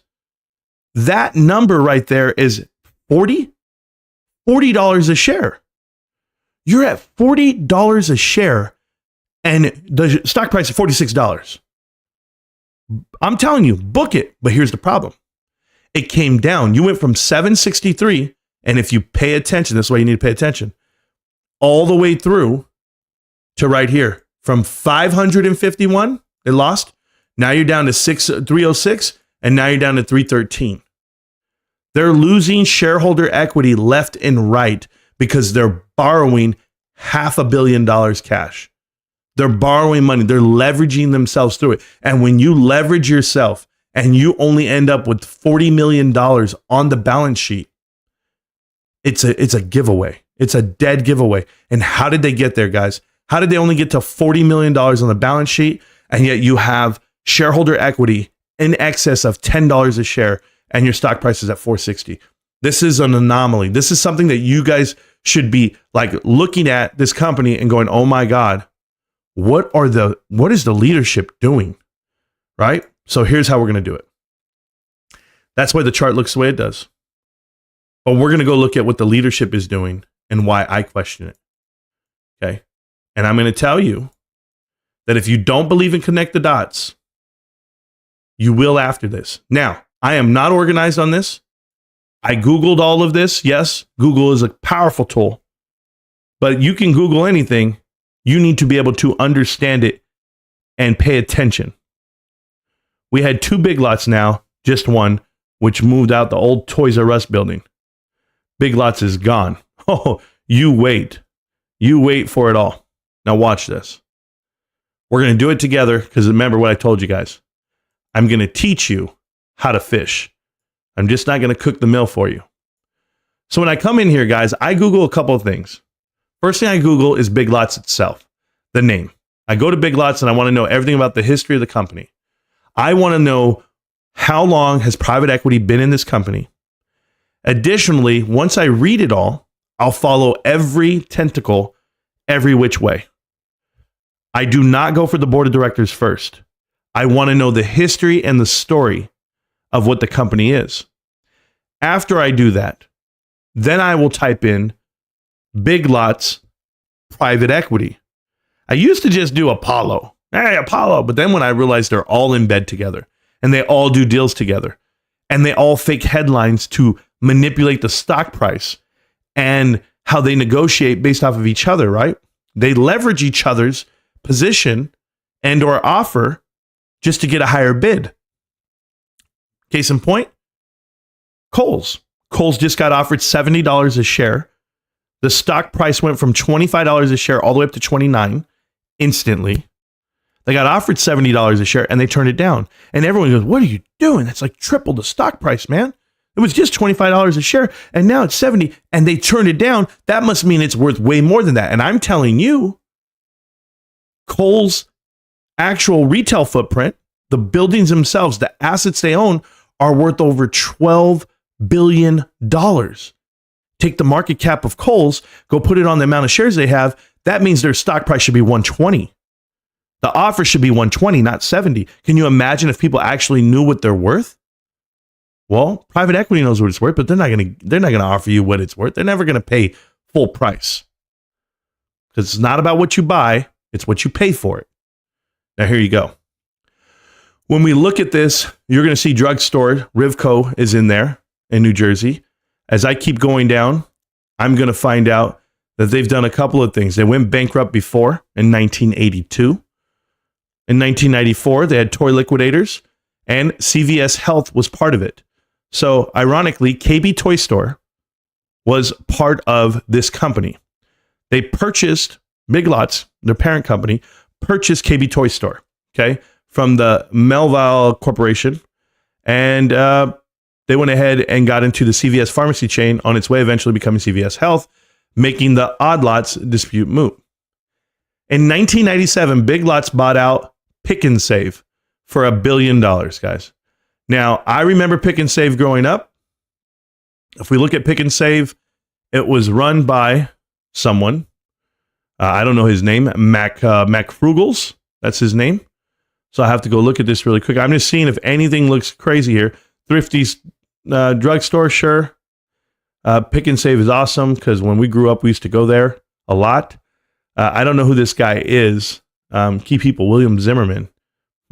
I'll have to look more on this. He founded Pick and Save in 1950. Cool. And then the company changed its name to McFrugals. It later expanded to Southwest and South. Boom. Okay, so they bought out Pick and Save. Big Lots. Awesome. This is why I can't get my Thrifty's ice cream anymore. I have to go to Rite Aid. Is that where I have to go now? Anyway, in 2000, they sold to the KB Toy Store and Liquidators to a private equity shops. A year later, they changed its name to Big Lots and the ticker symbol CNS to BIG. Cool. So this all happens to deal with private equity buying in back on the KB Toy Store deal in 2000, the year 2000. So you want to know how long they've been in here? I'm telling you. In August 3rd, 2006, Big Lots announced that it would go public, or that it would change its ticker symbol, BIL, to BIG, and begin trading actively in 2006. In 2023, Credit Risk Moderator reported that Big Lots was nearing a potential Chapter 11 filing. So in October of 2023, that means 5 months ago, they're on the verge of filing for bankruptcy. And why? Because they have no more cash. I just showed you they have no cash. And they leverage themselves out of cash, as from what I can see. So I'm going to keep going down the list. So that's everything about them. So now I know what I'm looking at, right? So let's go ahead and see what this is. Mill Road Capital pushing for sale of Big Lots. This is going to be April of 2022, the same time frame that Ryan Cohen is buying into Bed Bath & Beyond. Now, Mill Road Capital is pushing for retailer Big Lots to pursue a sale. As I go down right here, read this, guys, a failed takeout back in 2020. The Mill Road push comes after Apollo Global reportedly attempted to buy Big Lots in 2020. The deal fell apart to a sale leaseback deal between Big Lots and Oak Street. What did I tell you? They will sell their assets and purchase them back and lease them back. I believe probably Apollo wanted to do that. When you look at the snapshot of the fund, here's what Big Lots is. Additionally, Big Lots, let's see, it's shorted. And this other company, yeah, they have ties to private equity. That's good. Okay. Here's a big one for you guys. This chart here. This is the historic capital allocation in millions for Big Lots. And if you look at their dividend and share repurchases, guys, 5 years leading up until after the pandemic, they gave out dividends of $38 million, $45 million, $51 million, $48 million, $47 million, and they did share buybacks of 200, 150, 150, and 173. So they spent all of their money doing share buybacks and dividend payouts. All of their money. This is leveraging their own company, overextending their own company. That's what I read so far. Okay? Let's go through the next part. Red Mountain Group buys 20 vacant Big Lots stores for $48 million, and that was in February a year ago. So they're already selling off their properties. I can only imagine what their balance sheet was for their assets. We can go look that up too. You know what? Matter of fact, while I'm here, I know you guys can't see it on the screen, but I want to go look it up really quick. Annual, and we're going to go to their actual assets, the balance sheet, and I want to look at their property and plant equipment. They were at $3.76 billion, but I'm going to go back to 2015. Oh, wow. So they expanded. They bought more, 1.8. They overextended themselves. They kept buying. They're at 3.4 billion, 3.59, 3.76. In addition, they bought more, 2.47. Oh, right there, 3.76. Holy hell. And so then they came down off that number. So from 3.76, they've been falling downward. They've been cutting from 3.76. So I can only imagine what it's going to look like after the new numbers come out on their next earnings. Cool. I just want to know how far they've come. And we'll track that together. I'll talk about it when it's time after I watch their earnings report. Earnings are coming, by the way, for these guys. The firm's portfolio, blah, blah, blah. Nobody cares. These guys are selling off 20 fee simple big box stores. So they actually sold off their properties. Cool. I can close that out, and I can close out the next page. All right. Big Lots announces the execution of $318 million sale on leaseback agreement for distribution center and 26 owned stores. So it's actually happening right now. This was in July of 2023. They already raised $318 million on a sale and leaseback. But where did the $318 million go? I want to know, because they only have $40 million cash. So I still have more to the story to pay attention to. But the fact that they went ahead and pocket $310 million, where did they go? I don't understand. I do know that they operate over 1,400 stores in 48 states. That seems like a really overstored number. You're going to have almost 2-to-1 on GameStop versus Big Lots, and Big Lots is massive. You mean to tell me that's crazy? Big Lots is a target of the same firms that upended Bed Bath & Beyond. Don't do it. 2 of the 3 private equity firms that caused sweeping changes at Bed Bath & Beyond have firmly fixed their gaze on the struggling deep discount chain Big Lots. And who are they? Musellum and Ancura. Musellum, who is Jonathan Duskin, and Ancura advisors as well, are coming over. And let's see what they say. It's almost been a year. The 3 firms also noticed that despite Bed Bath & Beyond stock having lost $8 billion in value in the proceeds 5 years, the CEO and company co-founders have received more than $300 million in compensation. It's no different, guys. If you look here in an open letter to shareholders, Musellum and Ancura say that despite operating a discount retail store, which has been one of the brightest spots in the market over the past few years, Big Lots has sorely lagged in its peers. And that's a problem for me. Compared to dollar stores like Dollar General and the moderate discounters Burlington and TJX. Now, they just gave them examples of 3 stores that they have spiked, right? So if you're going to compare this store that's falling to pieces, not doing great, based off of the other stores that you spiked, that you went in there to Dollar General, it's private equity, and pushed it. Burlington stores is the same thing. It's being pushed. It's at the top, and TJX is no different. So when you see these stores and they're giving you, hey, you know what? You don't compare to this one. Yeah, we don't, because we're not overextending ourselves. We're not doing it the wrong way. This is what they have to say. And if you guys read it here, it says, they also say the board rejected an offer to enter into a $1 billion lease and sales and leaseback transaction with proposed by a private equity firm, which they estimated could generate pro forma earnings of $6 per share. Now, here's the problem. You're going to go out there and get $1 billion on a sell back, on a sell leaseback deal with the private equity firm. And they turned it down because they were probably going to leverage themselves to this firm. And this is how it all happens, guys. Considering the success of private equity firms have been affecting change at Bed Bath & Beyond, it seems like a good bet that they'll secure at least a partial with Big Lots. So somewhere in here, they said that they were doing great with Bed Bath & Beyond. Is that crazy? This is Motley Fool. This is the website that lies to you, right?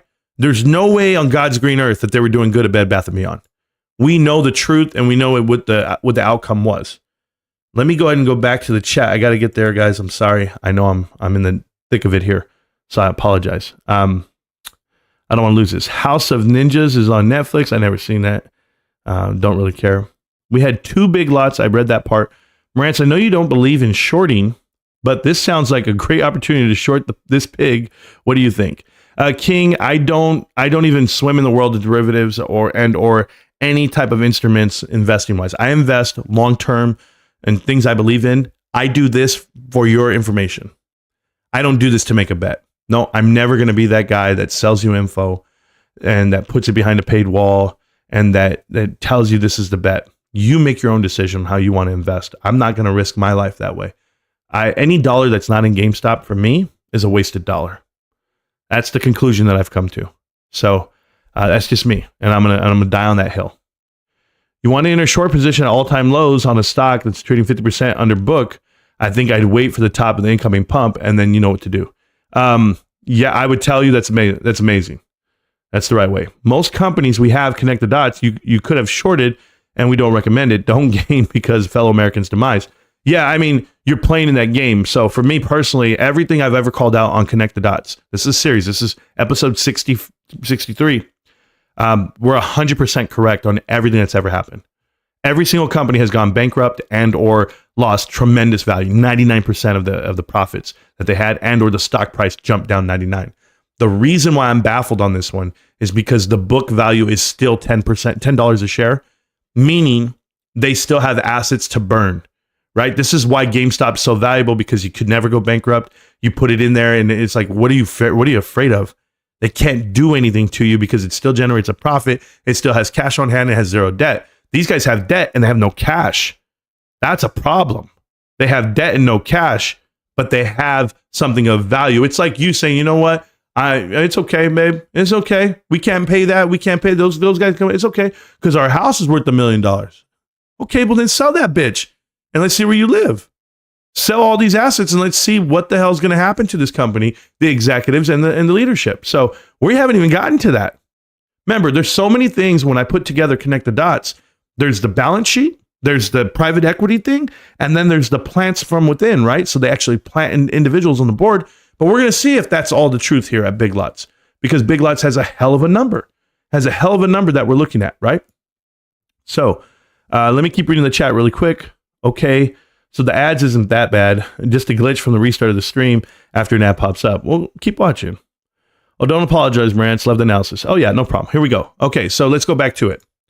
Let's see. Big Lots completes store lease buybacks after they told you they wouldn't, right? After they denied it in 2020. If they denied in 2020, why are they doing it now? Why are we doing it? This is August 29th. What a good day. 2023. August 29th, I believe that's Michael Jackson's birthday. I'm just saying. I don't know.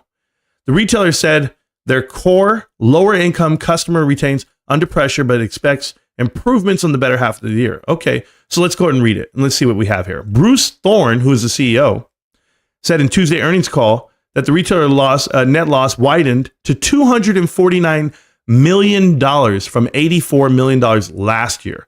That's quarter over quarter, guys. They went from losing 84 million to 250. Oh, how do you have a job? How do you lose this much money? Is it just blatant? I mean, I don't understand. Like, incompetence is one thing, but where do you not see it going sideways? Like, I follow business every day, i.e., we spent this many dollars. This is how much we made in profit. This is how much we spent on payroll. This is our expenses for the month. Tracking. Like, you follow it every day. If there's a day that it falls apart, you go, you know what, guys, we were dead yesterday. You know what we're going to do? We're going to go ahead and cut the one thing you can, payroll. Let's cut payroll. Let's go and cut expenses. All right, don't order that many things on this because it's not selling. Freight wise, we don't need the additional 2 trucks this week. We don't need to pile this because if we keep bringing in inventory and we keep stacking freight, they have over $1 billion of inventory, which is crazy to me. Guys, they have over $1 billion of inventory and they only sell $1.25 billion. That means you're churning 1x. Remember I told you this? The inventory ratio, the actual churn of it should be anywhere from 4 and above. They're at 1%. 1x. 1 times the inventory versus their sales on the quarter. No way. There's no way they should have $1 billion worth of inventory. If you do, you have a poor business model. Doesn't work that. I'll give you an example. Costco's 14x.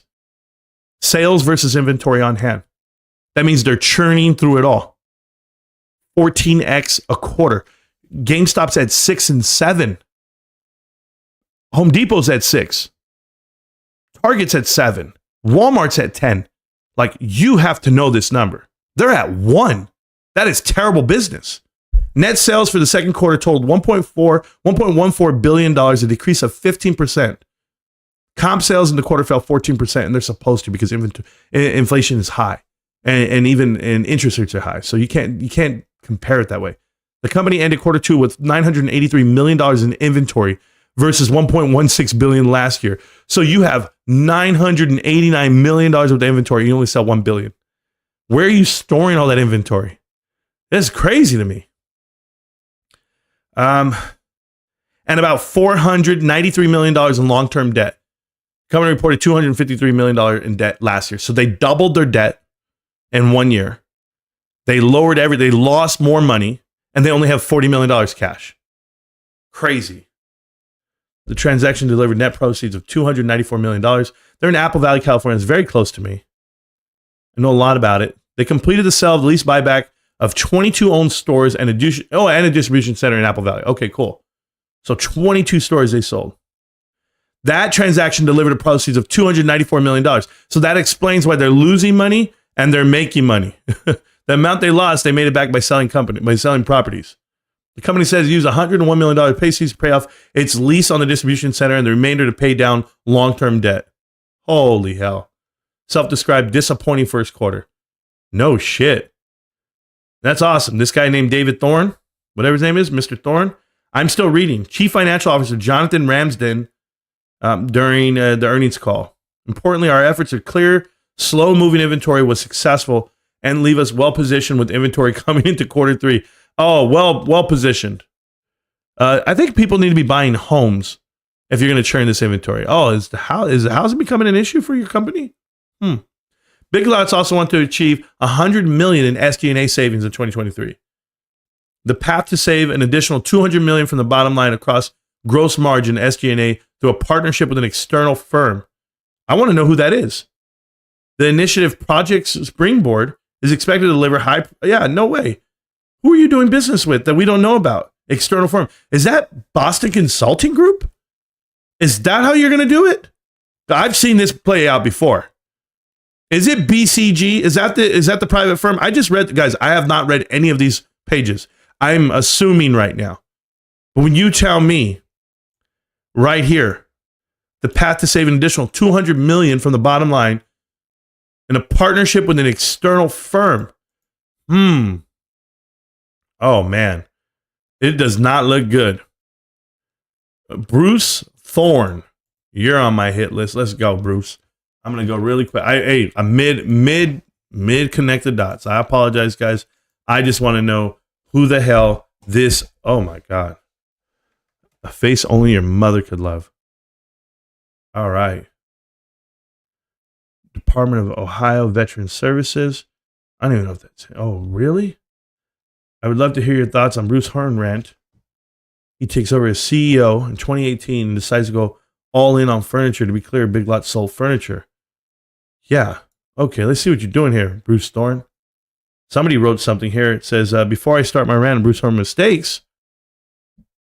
Sure. Bargain hunting. There we go. Somebody has a lot of info on Bruce Horn here. I would love an activist investor like them to take control. But yeah, all these guys want activist investors to come take control of these companies. And it just doesn't happen that way. I wish people knew. And that's on Big Lots subreddit. So let's go look him up again. I just want to make sure that we know who this guy is. Okay. I could probably get this from the homepage here, but let's go ahead and look at it. Oh, guys. Previously, Bruce was president, COO of Tailored Brands. Have we not talked about this before? Sue Gov, Tailored Brands. Men's Warehouse, Joseph A. Bank. Oh, my goodness gracious. PetSmart. Lesco. Oh, man. Cintas Corporation. John Deere. Well, he was the rank of captain and served in the Army. He was in the Airborne Battalion, based in Italy. Wow. This guy. I went to West Point, and this is private equity. Bruce Thorne. I don't care. I don't care if you're the Army guy and you're an officer in the military and you served, I don't care. I know exactly what you're doing.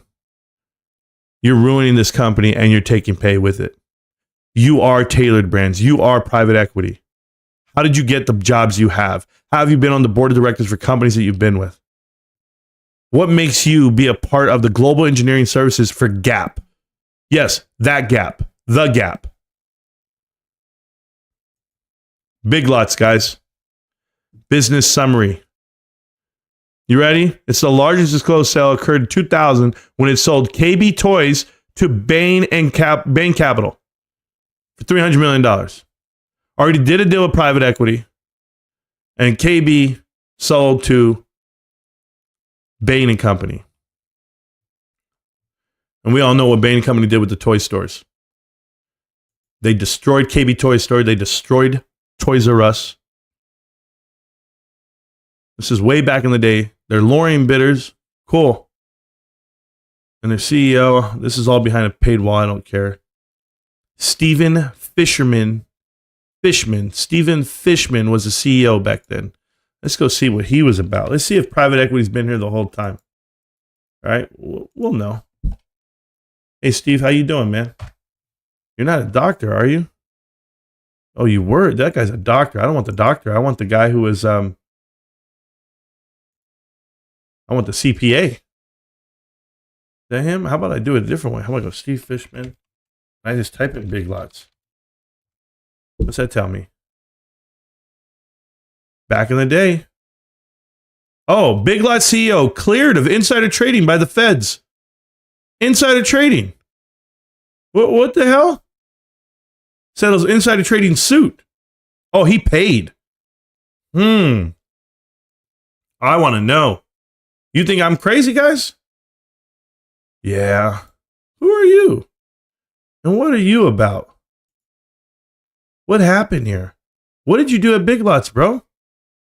I don't know. Private equity doesn't come around and do things, It's not like that, man. It's just not. Held a conference call, reinforcing the optimistic outlook. He stepped down right here. Who in 1 week sold 333,000 shares, gathering proceeds of $15 million. He had not sold a single share of Big Lots. So they wanted, what was the point? In all, the suit says that 16 executive and board members sold Big Lots stock during the period in question. Wow. On April 23rd, 2012, less than a month after the executive sold a significant amount of shares, Big Lots updated its financial outlook in the 2020, disclosing the company now expected comp sales to be slightly negative compared. So they gave wow, this is amazing, guys. All the insiders sold their shares, and then they went ahead and gave forward guidance to say they were going to lose money. So, of course, the stock fell down. Big Lots has agreed to pay $38 million to settle insider trading claims that date from 2012. Wow. Dozens of insiders sold for a profit of approximately $37 million. knowing that the bad news was coming. Tell me that that's not private equity. Tell me that's not insider trading. Tell me how these guys still exist. That's what happened at Big Lots. You piece of shit, Steve Fishman. You in Naples, Florida right now. Yeah, there's a reason you haven't been anywhere. SSF Resource Inc. Retail Consulting and Investment Services. Yeah, I bet they're doing the deal with you, man, to save $100 million on SG&A. What the hell is this, man? Just when you think you see it all. Big Lot Inc. versus, Bain & Company. What happened here? There's a court case here I should know about. I bet you if I look at all the names here, I'd find somebody I'd know. But in December 2000, in a sponsor management buyout transaction, the corporation sold subsidiary business and obtained the chain of toy stores. It received $250 million in cash. Okay, we understand all that stuff. Why are they getting sued? What's going on? The plaintiff here, Big Lots. Yep, we got that. This is about the KB deal? So there was a lawsuit that went on there. Seeks recovery. First, Big Lots seeks recovery against Michael Glazer, KB Toy Store Company, who probably has private equity ties. I'd like to know all the history about stuff. Finally, the complaint comes and allegations of group individuals affiliated with Bain & Company. Yeah, I wouldn't doubt it, bros. It's the same thing. They're just fattening their pockets. If I read this in detail, guys, I'm pretty sure I'd get a clear view of what happened. But I'm live with you guys, and I don't feel like just going through it. I'm just reading. I'm skimming it because I pretty much know what the hell they're accusing them of. The amendment complaint originally set out 9 court allegedly against violations of the defendants. So what did they do? For how much money?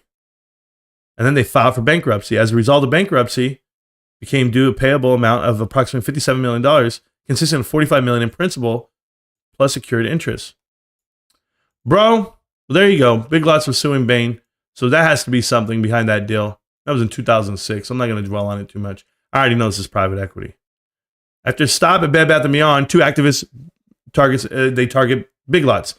Yeah, Maselman and Akura. They're coming through. Good. Let me read the chat really quick before I even get into this part. Another coming, sure. Welcome to it, Derek H. Yeah, awesome. Thank you guys so much. You remember McFrugals? I don't. I never even heard of this stuff. Let's see. Truth Darth. That's why Costco isn't going anywhere, because they own the building. I wonder if GameStop can start buying some of their buildings. No, I don't want them to buy those buildings. There's a whole different thing there. Stay strong, Rants. Yeah. Wow, they pay insider trading fines, but Congress doesn't. No, Lo, they won't. I get goosebumps when dots start connecting. A bit of S nerd sometimes. Yeah, we all are. Okay, so here we go. Big Lots. Stock up as it inks a sale leaseback deal with Blue Owl Capital. Did we not talk about Blue Owl Capital on one of the previous Connect the Dots? Listen, guys, these guys are in the same building or doing the same deals with the same building that everyone's over there at 55 Hudson Yards. If you guys don't remember, we talked about, I think that's the episode, maybe 2 episodes ago on Big Lots. So this is that deal for $300 million. We know what happened there. All right, let's see what we got here. Empty lots. Empty lots, retail Big Lots gives up sale hopes. Okay. So they're not going to sell. Oh, that was in 2011. I want to know what happened here. A number of private equity firms, including Bain Capital, Thomas H. Lee and Partners, have shown that they're interested in Big Lots. Similar, yeah, well, we know that part. We know how it all worked out right here. Private equity bidders have also been dropping out of the auction for Federal Corp. Carlyle Group and Apollo are no longer interested. Cool. I don't even care about that stuff. Toshiba and all. Man, they taken all the brands, guys. They own it all. Investor Group nominates 9 highly qualified independent candidates for election at Big Lots board of directors. I'm done. This is the same shit they did at Bed Bath & Beyond. Same thing they've done everywhere they go. In 2020, March 6th of 2020, they go ahead and they write a letter. Masellam Advisors and Jonathan Duskin write a letter, and they tell you that they want to go ahead and nominate for election. And of course, he nominates himself, Jonathan Duskin. You can see it. Steve Fishman. Hey, we just talked about him, didn't we? Isn't he the former guy, the insider trading guy at Big Lots? And now he's over here at Masellam. He's part of this? Oh, what the hell? How about Jeremy Lowitz? This is the guy from Bed Bath & Beyond. Aaron Goldstein.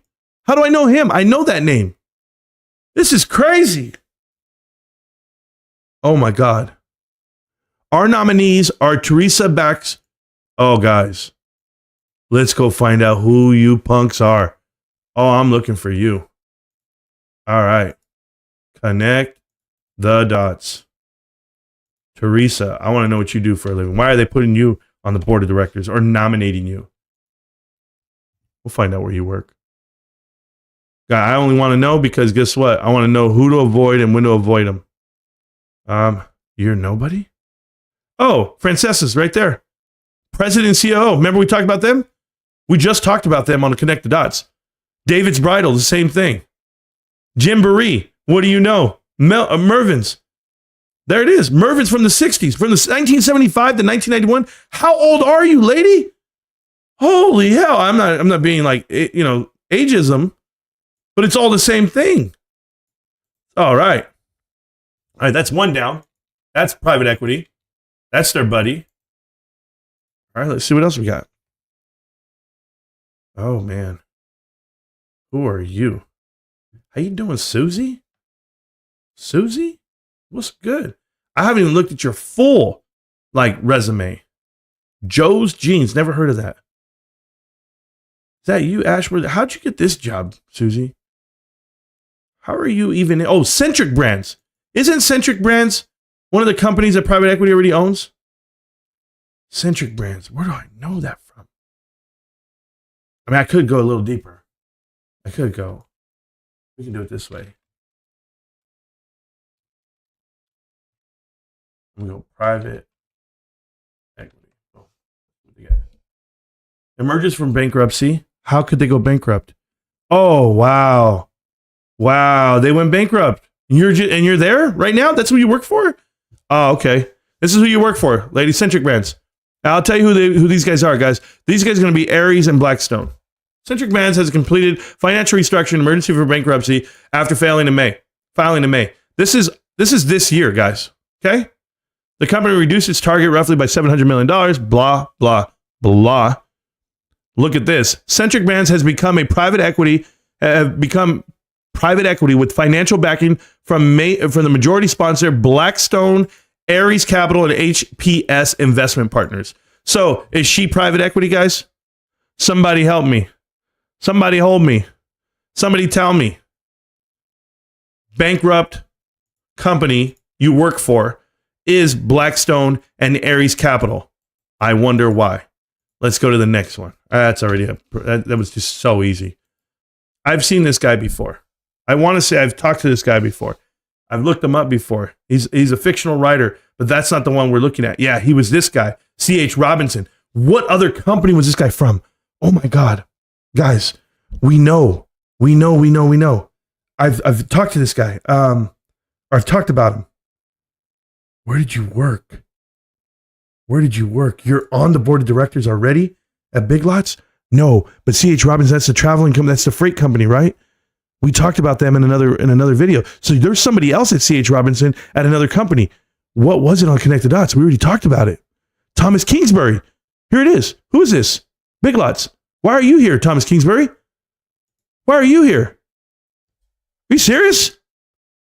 Thomas Kingsbury been a director at BJ, Whole Club Sale, Tractor Supply Company. That's the CEO of Kohl's, guys. Mays Department Stores Federated. Listen to me. Oh my God. Okay, Big Lots, listen, Big Lots investors. The CEO of Kohl's, who's destroying Kohl's, which I already told you guys is happening. Okay, I already told you it's happening. Thomas Kingsbury is the CEO of Kohl's. Macellum and Cura and Legion Partners are at Kohl's. They embedded all their people. This is one of them. I said they planted this guy. They planted him at Big Lots. He's in Big Lots as well, and they just happen to be in Big Lots as well. How is this not the biggest red flag of your lifetime if you're in Bed Bath & Beyond, or I'm sorry, if you're at Kohl's and or Big Lots? Thomas Kingsbury is on the board of directors. Remember, I haven't even pulled up the board of directors yet for Big Lots. That's why I'm blown away right now. Holy shit. Kohl's is going under. Big Lots is going under. Masellam and Kura and the whole boys are, and they're going to break them down. Oh my God. I can't even. I don't think you guys understand, man. That is such a red flag. Like, this is a guarantee. Guarantee it. Write it down right now. Big Lots is going bankrupt. Big Lots is going to sell off to private equity. They already are. They have everyone on the board of directors that are partners with Masellam and Ankura. They liquidated, they destroyed Bed Bath & Beyond just this year. You are out of your mind if you think Connect the Dots doesn't exist and it's not real. Jones Apparel Company, here we go. Oh my God, I'm sick. I'm sick, guys. JCPenney since the 1987 and 93, and we all know what happened in 93.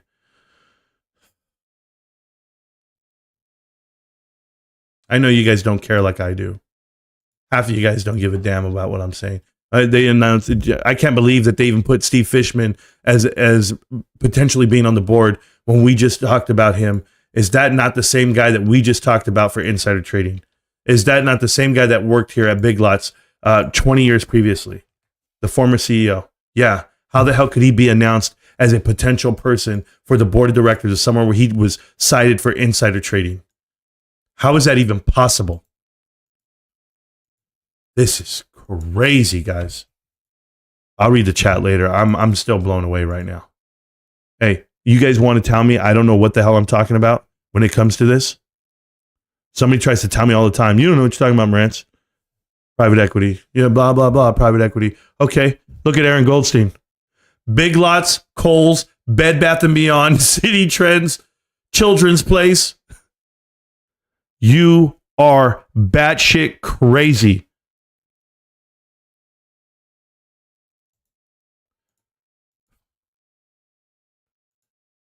Let's go, Jeremy. I know Jeremy's Bed Bath & Beyond. I know he's Masellam. I know he's Big Lots. This is crazy. This is not real. How are we not?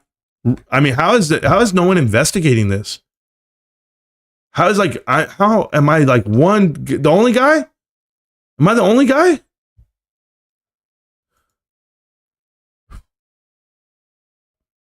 I can't be. In 2020, what was he doing then?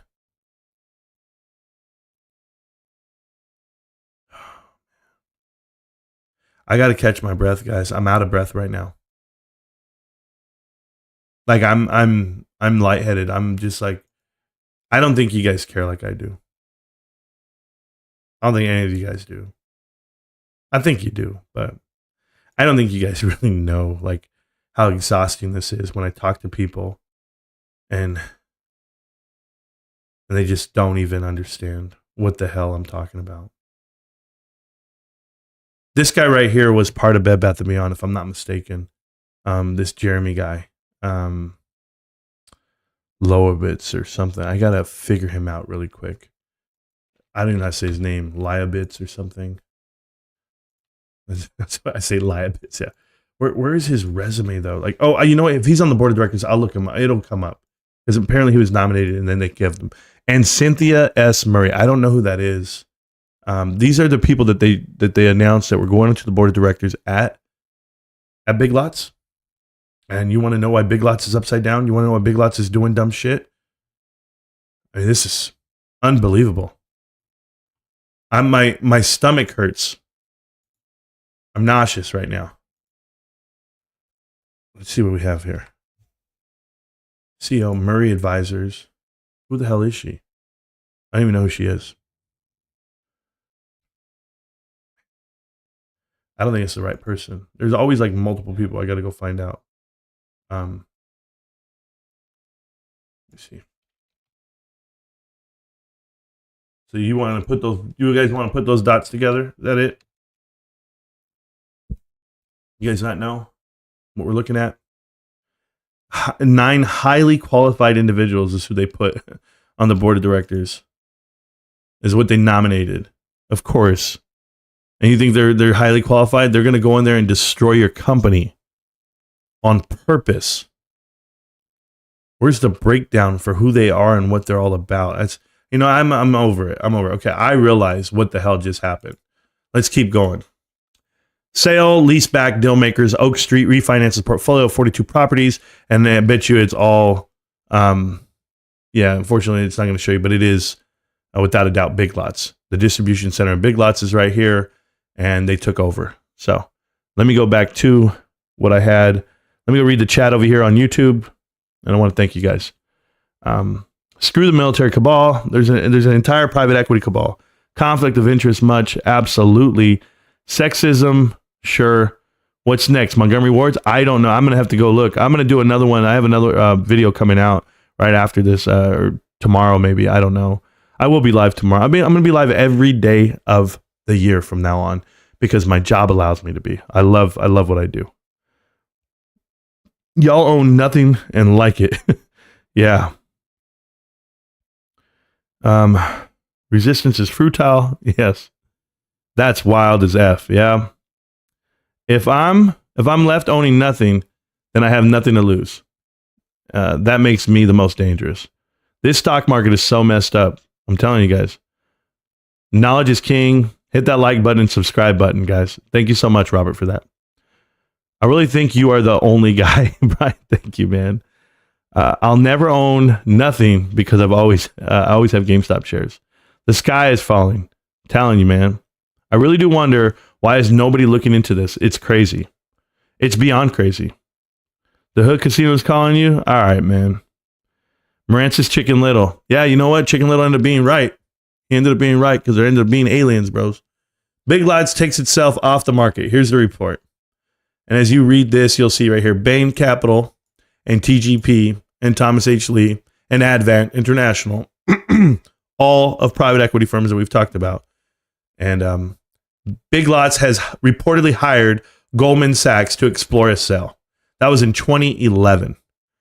I doubt it. And rivals BJ's Wholesale, which has also been reportedly the subject of a takeover talk, solid shares slip in the. So that's the rival. That's funny because we just saw one of the board of directors who actually works for BJ's is there. Buyout talks between Big Lots and Apollo fall apart, and they should fall apart. And that's because it expects to make net proceeds of $550 million. They're already. This is crazy. It feels like Macellum and Ancora refused to do a deal with Apollo, but yet they just go ahead and do the lease buyback program with other people. It's like they're the little guys and they don't want to deal with the big guys, but it's all the same play. You eventually end up going bankrupt because you put the same executives. It's the same executives. Who's coming next? Sue Gove? Guys, I'm waiting for Sue Gove to go to a company. When I find out where she's going, this is going to be crazy. Big Lots named marketing and merchandising chiefs, while Moody's downgraded the Home Retail Corporation credit rating. Sounds familiar? Hasbro CFO retires, which you may have missed. Oh, we already talked about Hasbro. We know what it is. Chris Cooks, yeah, he said in a statement he retired. Oh, that's too much, man. I'm going to keep going down here. What they have to say. Oh, there we go. Karen Katz, a former Neiman Marcus chief who took over as interim CEO, blah, blah, blah. Women's Wear Daily reported, has left that post. So she's no longer there. Okay, good. So we got to go find her. James Rushing has taken over her duties, according to that, from Gap Inc., which continues to face turmoil over its own. Wow. Hey guys, I already told you Gap. Don't worry. They're in front of us right now. We're going to get them. Big Lot names a CMO and a CMO. I don't know what the hell that means. Margarita, whatever, and Joseph, whatever. I don't know these guys. Let's find out where they are. So this guy's from TJX. Cool. Previously at Hudson Bay Company and Hugo Boss. And the other guy's from Cybermark, where he was the CEO. He was at PetSmart and Procter & Gamble and IBM. All right. Well, we're going to find out. The Conger bands. We've talked about that too. All right. So everything. This is a nice article here. It has a lot about private equity. It's all private equity updates. I love this. You usually have to pay for the exclusive. It's called the Retail Dive. I like that. The Retail Dive. I'll have to go check out the website. Analysts, Kohl's snub, and big sell leaseback sets up new clash with hedge funds. Okay. So Kohl's, We've talked about them. Macellum and Ancura are among the hedge funds that are pursuing Kohl's.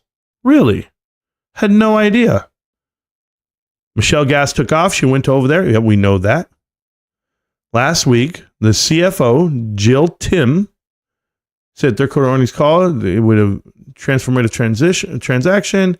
She cited the market volatility and current rate environment without, elaborating. Cool. So they're not doing it yet. S&P cut Kohl's credit rating to junk in September. Oh, that is so terrible, guys. Sales dropped 51% at Kohl's. I wonder why. Private equity firm Oak Street, which we've talked about them, they acquired as much as $2 billion in property from Kohl's and have a U.S. retailer lease back in the stores. Holy shit, it's happening. When was this printed? Oh my God, it's already happening. I knew it. It's already happening, guys. They're already selling Kohl's properties and leasing them back. This is awesome. This is awesome. Wow. Its debt pile as of the end of October stood at $1.5 billion.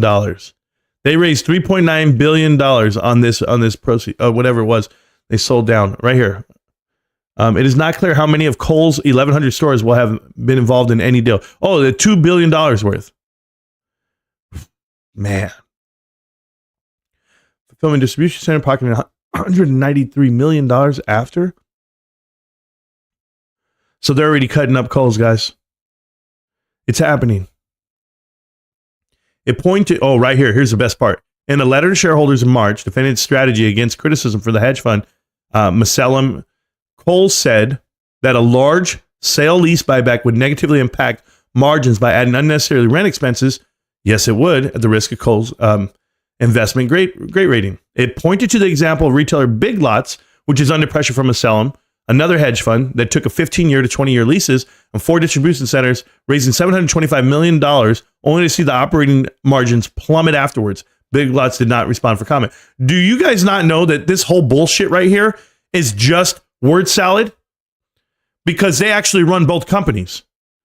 So the individual, listen, this is what I need you guys to pay attention to connect the dots. The individuals who run Kohl's, who are telling, I guess, Macellum, right? Read this. In a letter to shareholders in March, defending its strategy against criticism from hedge fund Macellum Capital, Kohl's said that a large sale leaseback would negatively impact the company. But Kohl's is Macellum. Thomas Kingsbury is Macellum, the CEO of Kohl's. So if Kohl's wrote this and told Macellum, we won't do that. That's all for show. That's all bullshit. It's all theater for the shareholders. Because, hey, earth to shareholders. Thomas Kingsbury is Macellum. That's why they planted him on Big Lots. Go look at it. It pointed to the example of retailer Big Lots, who is Thomas Kingsbury, which under pressure from Macellum, under pressure from themselves, and other hedge funds took on 15 and 20-year leases for 4 distribution centers, raising $725 million, only to see its operating margins plummet afterwards. Big Lots did not respond for request for comment. Big Lots is Kohl's. Big Lots is Thomas Kingsbury. How the hell is the board of directors of Big Lots also the CEO of Kohl's? And was planted there by Macellum, yet these guys talk to each other in a letter to say, hey, Macellum, we're not going to listen to you. What are you not going to do? Listen to yourself? Are you looking in the mirror? Somebody from Kohl's needs to tell me what the fuck is going on. Somebody at Big Lots needs to tell me what the fuck is going on. And I'm sorry that I'm using this type of language, but you would be this upset too if you knew they're tearing apart America and lying to shareholders. They're lying to people that have jobs. People work for these companies. Kohl's, Macellum, Big Lots, and Ancura, it's all the same thing. It is Bed Bath & Beyond. You want to know why Bed Bath & Beyond did the wrong thing and why so many people invested into it? Because these kids out here with the damn camera and a microphone and lighting, they didn't do this homework. They didn't go look at the history of the people invested and the people running that company. If you did connect the dots and you listened, then you would have seen SuGov is private equity, right? Harry Edelman is private equity. Holly Edlin is private equity. This is why I have a fucking series, man.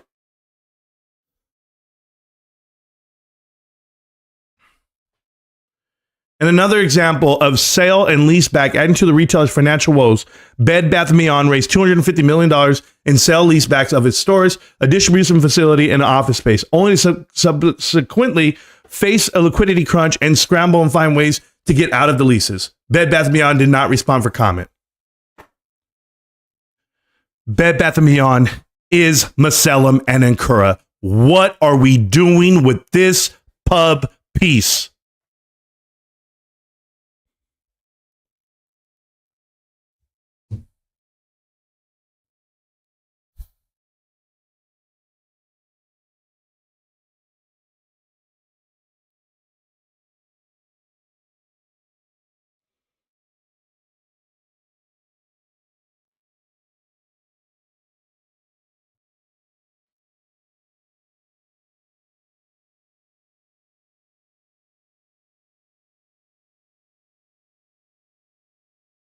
Yeah.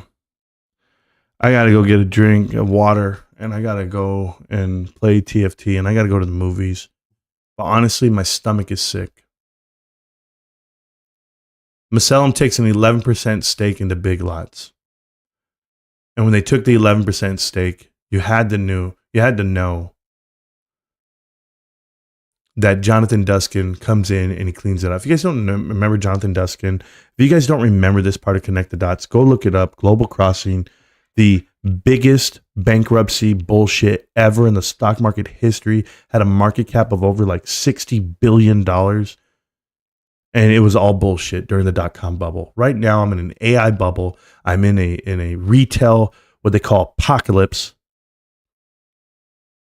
And all they're doing is planting their people. Why the hell would you put Steven Fishman on the board of directors at Big Lots 10 years later after he was brought up on insider trading? Why does his name come up?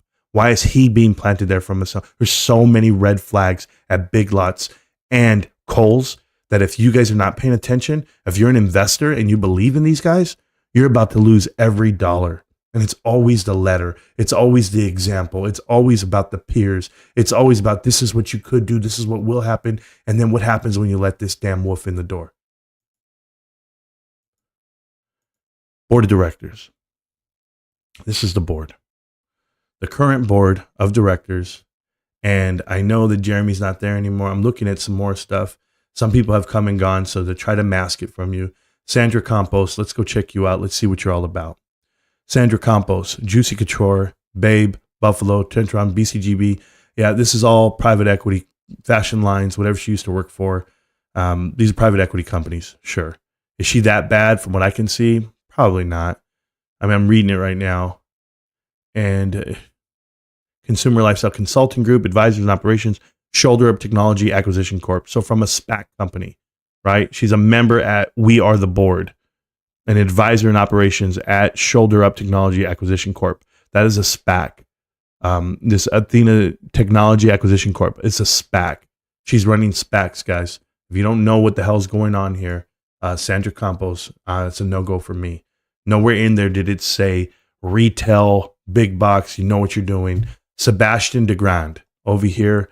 Let's see, Sebastian, executive operating officer. He's the CCO, the chief customer officer at The Gap.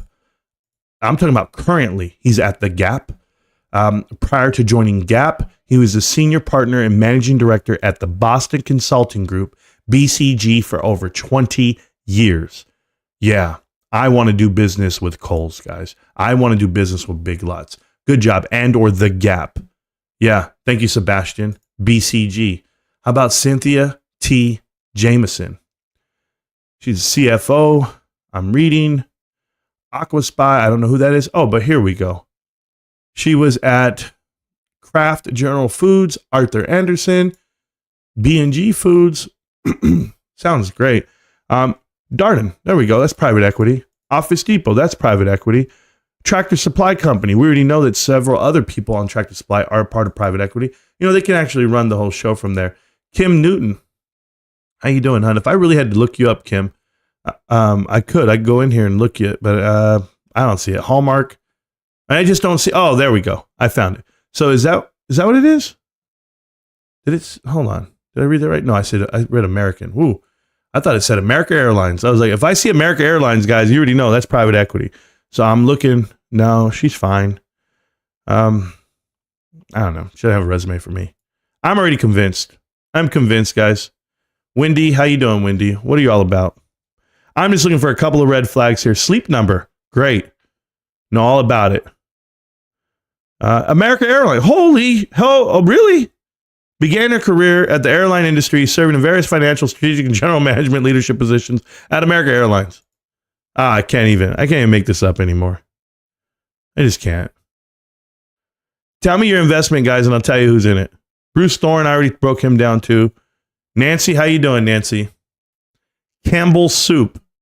Do you guys even know how many parts of Campbell Soup got carved out? Borden Capital Management Partners. What is that? Warnaco Group. Sounds like a lot of private equity stuff. I don't know exactly what these companies are. I could go look them up. Oh, wait a minute. Signet Jewelers. She's the chairman of the compensation committee. Signet Jewelers. How could I pass that up? That's Zales, guys. That's Zales. Private equity, by the way. Christopher McCormick. How you doing, man? LL Bean. Never even heard of that, but yeah, I guess I could look that up. Sun Life Financial, private equity, Levi Strauss & Company, God forbid, because Michelle Gass is over there. She's COO. I wonder what this guy's all about, but I really don't even feel like looking it up anymore. Oh, man. Got shock. Who is this girl? Who is this? No.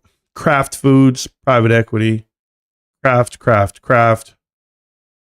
Reynolds Laboratory, Underwriter. No. She might be U.S. Foods. I mean, it's not that bad. I just don't know the connection. I mean, she's not that bad. This company's terrible, though. This company's going under. Kraft Foods again. So, yeah, so this is private equity. If it's all Kraft, this is the same group from there. It's all private equity. I mean, what the hell are we doing? Nabisco? 17 years in Nabisco? The same JR and Nabisco? The same ones that KKR bought out and did a deal with? Is that the same one? Somebody help me out here. Yeah. All right. I'm done with these guys. I'm done with everything on private equity. I probably got a little too excited at a point. I'm dropping F-bombs and stuff. I'm just so pissed off, man. Yeah. All right. I'm going to read a chat. And I'm going to get the hell out of here because I'm pissed off. Like, calls for a new board. Yeah, they put all their own guys on the same board. I'm blown away at how, like, the headline was saying, Big Lots compared, Kohl's, and Kohl's compared Bed Bath & Beyond. And, then they told Masell, they're all the same people. Always grinding. I'm way behind. Donko, this was for you, bro. Wow, I really feel like I'm now living in an alternate universe. Unreal. Thank God for Marantz opening up people's eyes. I hope you guys understand. Not an options person by any stretch, Marantz. But fuck, looking at January 26th, Leaps puts for both Kohl's and Big Lots can get into pretty good position on both for less than $350. Yeah, I don't know, Blake Smith. I don't even know the slightest thing what you're talking about. Like what would be a good position on puts, and I don't even buy them, right? Like I don't know how to do it that way. But I'm just telling you, me personally, I'm just upset because people are actually in these companies, right? And there's actually employees that work for these companies, that work for these sons of bitches. And when you do, I'm just telling you, it's not where you want to be. For me personally, Donald Trump, you knew I was a snake when you let me in. All these people swap places in different boards and C-suite positions. It's a big club, and we're not in it. It is low, but at some point, you just don't have to buy into these companies. Some people do, though. And I wish people would highlight the way these guys are lying to investors and Wall Street. And this is, but more so than that, guys, I want to tell you something, okay? And I'm going to leave it like this. I'm not even going to read the chat anymore. I'm done. Thoughts on NVIDIA stock right now? I think it's extremely overpriced. Okay, that's just me. But I'm going to say something to everyone here. And I hope it makes sense. But the reason I do connect the dots, it has nothing to do with giving you financial advice and or predicting that these companies are going bankrupt, so you should bet on it. That's not what I'm doing. I'm reaffirming my belief in Ryan Cohen every day. I'm showing you that there's another whole side to the stock market. This whole idea that short sellers and they're the issue with the markets, it's not the short sellers. It's not. It's private equity. And they manipulate and manufacture, and you just believe what you're being told because they control the media. They control, the way you want to hear things come out. They just literally wrote an article that they told themselves that they didn't believe in the investment, and it's telling themselves. Like, it's crazy. It's like, that's...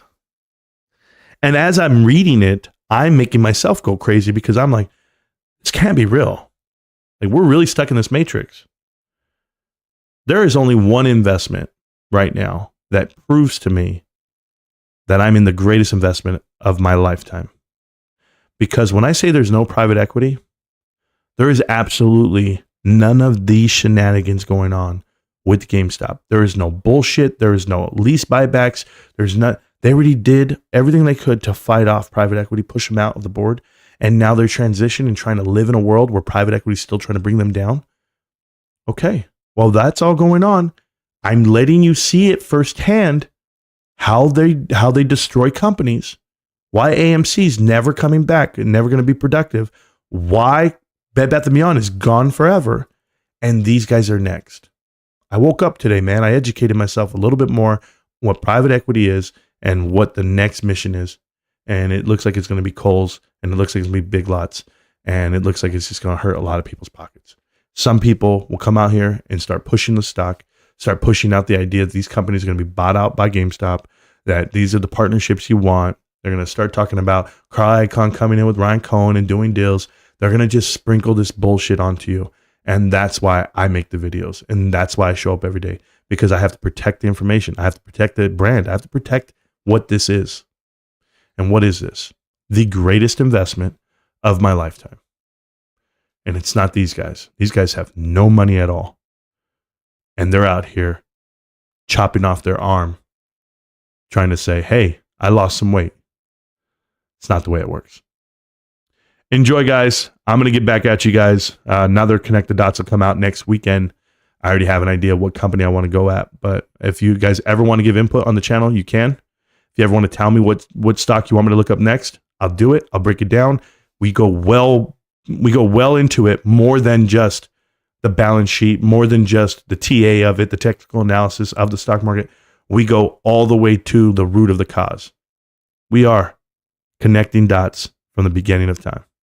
Welcome back. Enjoy it. I'll see you guys again tomorrow and the next day.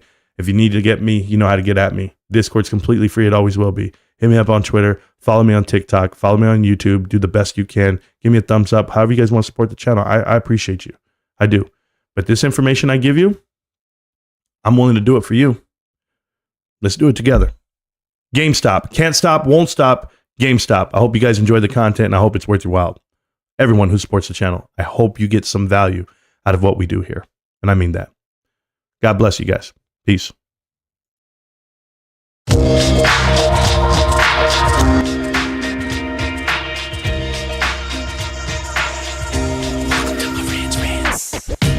Welcome to Marantz Rantz, no advice on finance. Spin the wheel and take a chance. Get an NFT and a little education. The system got undertow, that knowledge is flotation. You wanna learn? Well, you came to right place. You're pumping AMC, might get slapped in the face. Get your due diligence, know who the villain is. Don't be a sheep when the shepherd's carnivorous. So come learn, laugh, and maybe you win big. And listen up, y'all, the wheel is not rigged. Everybody get a chance in the live chat. Kyoto spin wheel, you win just like that. Retail fight back, and this retail winning. Y'all just wait, man, this is just the beginning. All fellow simians, GME group singing the truth. We just chillin', infinity pool swimming. So welcome to Marantz Rantz. A lot of knowledge but no advice on finance. Don't even need pants, you can tune in naked like Kenny the Mayo Man. Internet's most hated. Don't wanna lose your money, then it's time for you to listen. If you're ignorant, invest in AMC, a superstition. The stream about ready, they told us to don't dance. I do what I want. Welcome to Marantz Rantz. Welcome to Marantz Rantz. Welcome to Marantz Rantz. Welcome to Marantz Rantz. Welcome to Marantz Rantz. Welcome to Marantz Rantz. Welcome to Marantz Rantz. Welcome to Marantz Rantz. Welcome to Marantz Rantz. Welcome to Marantz Rantz.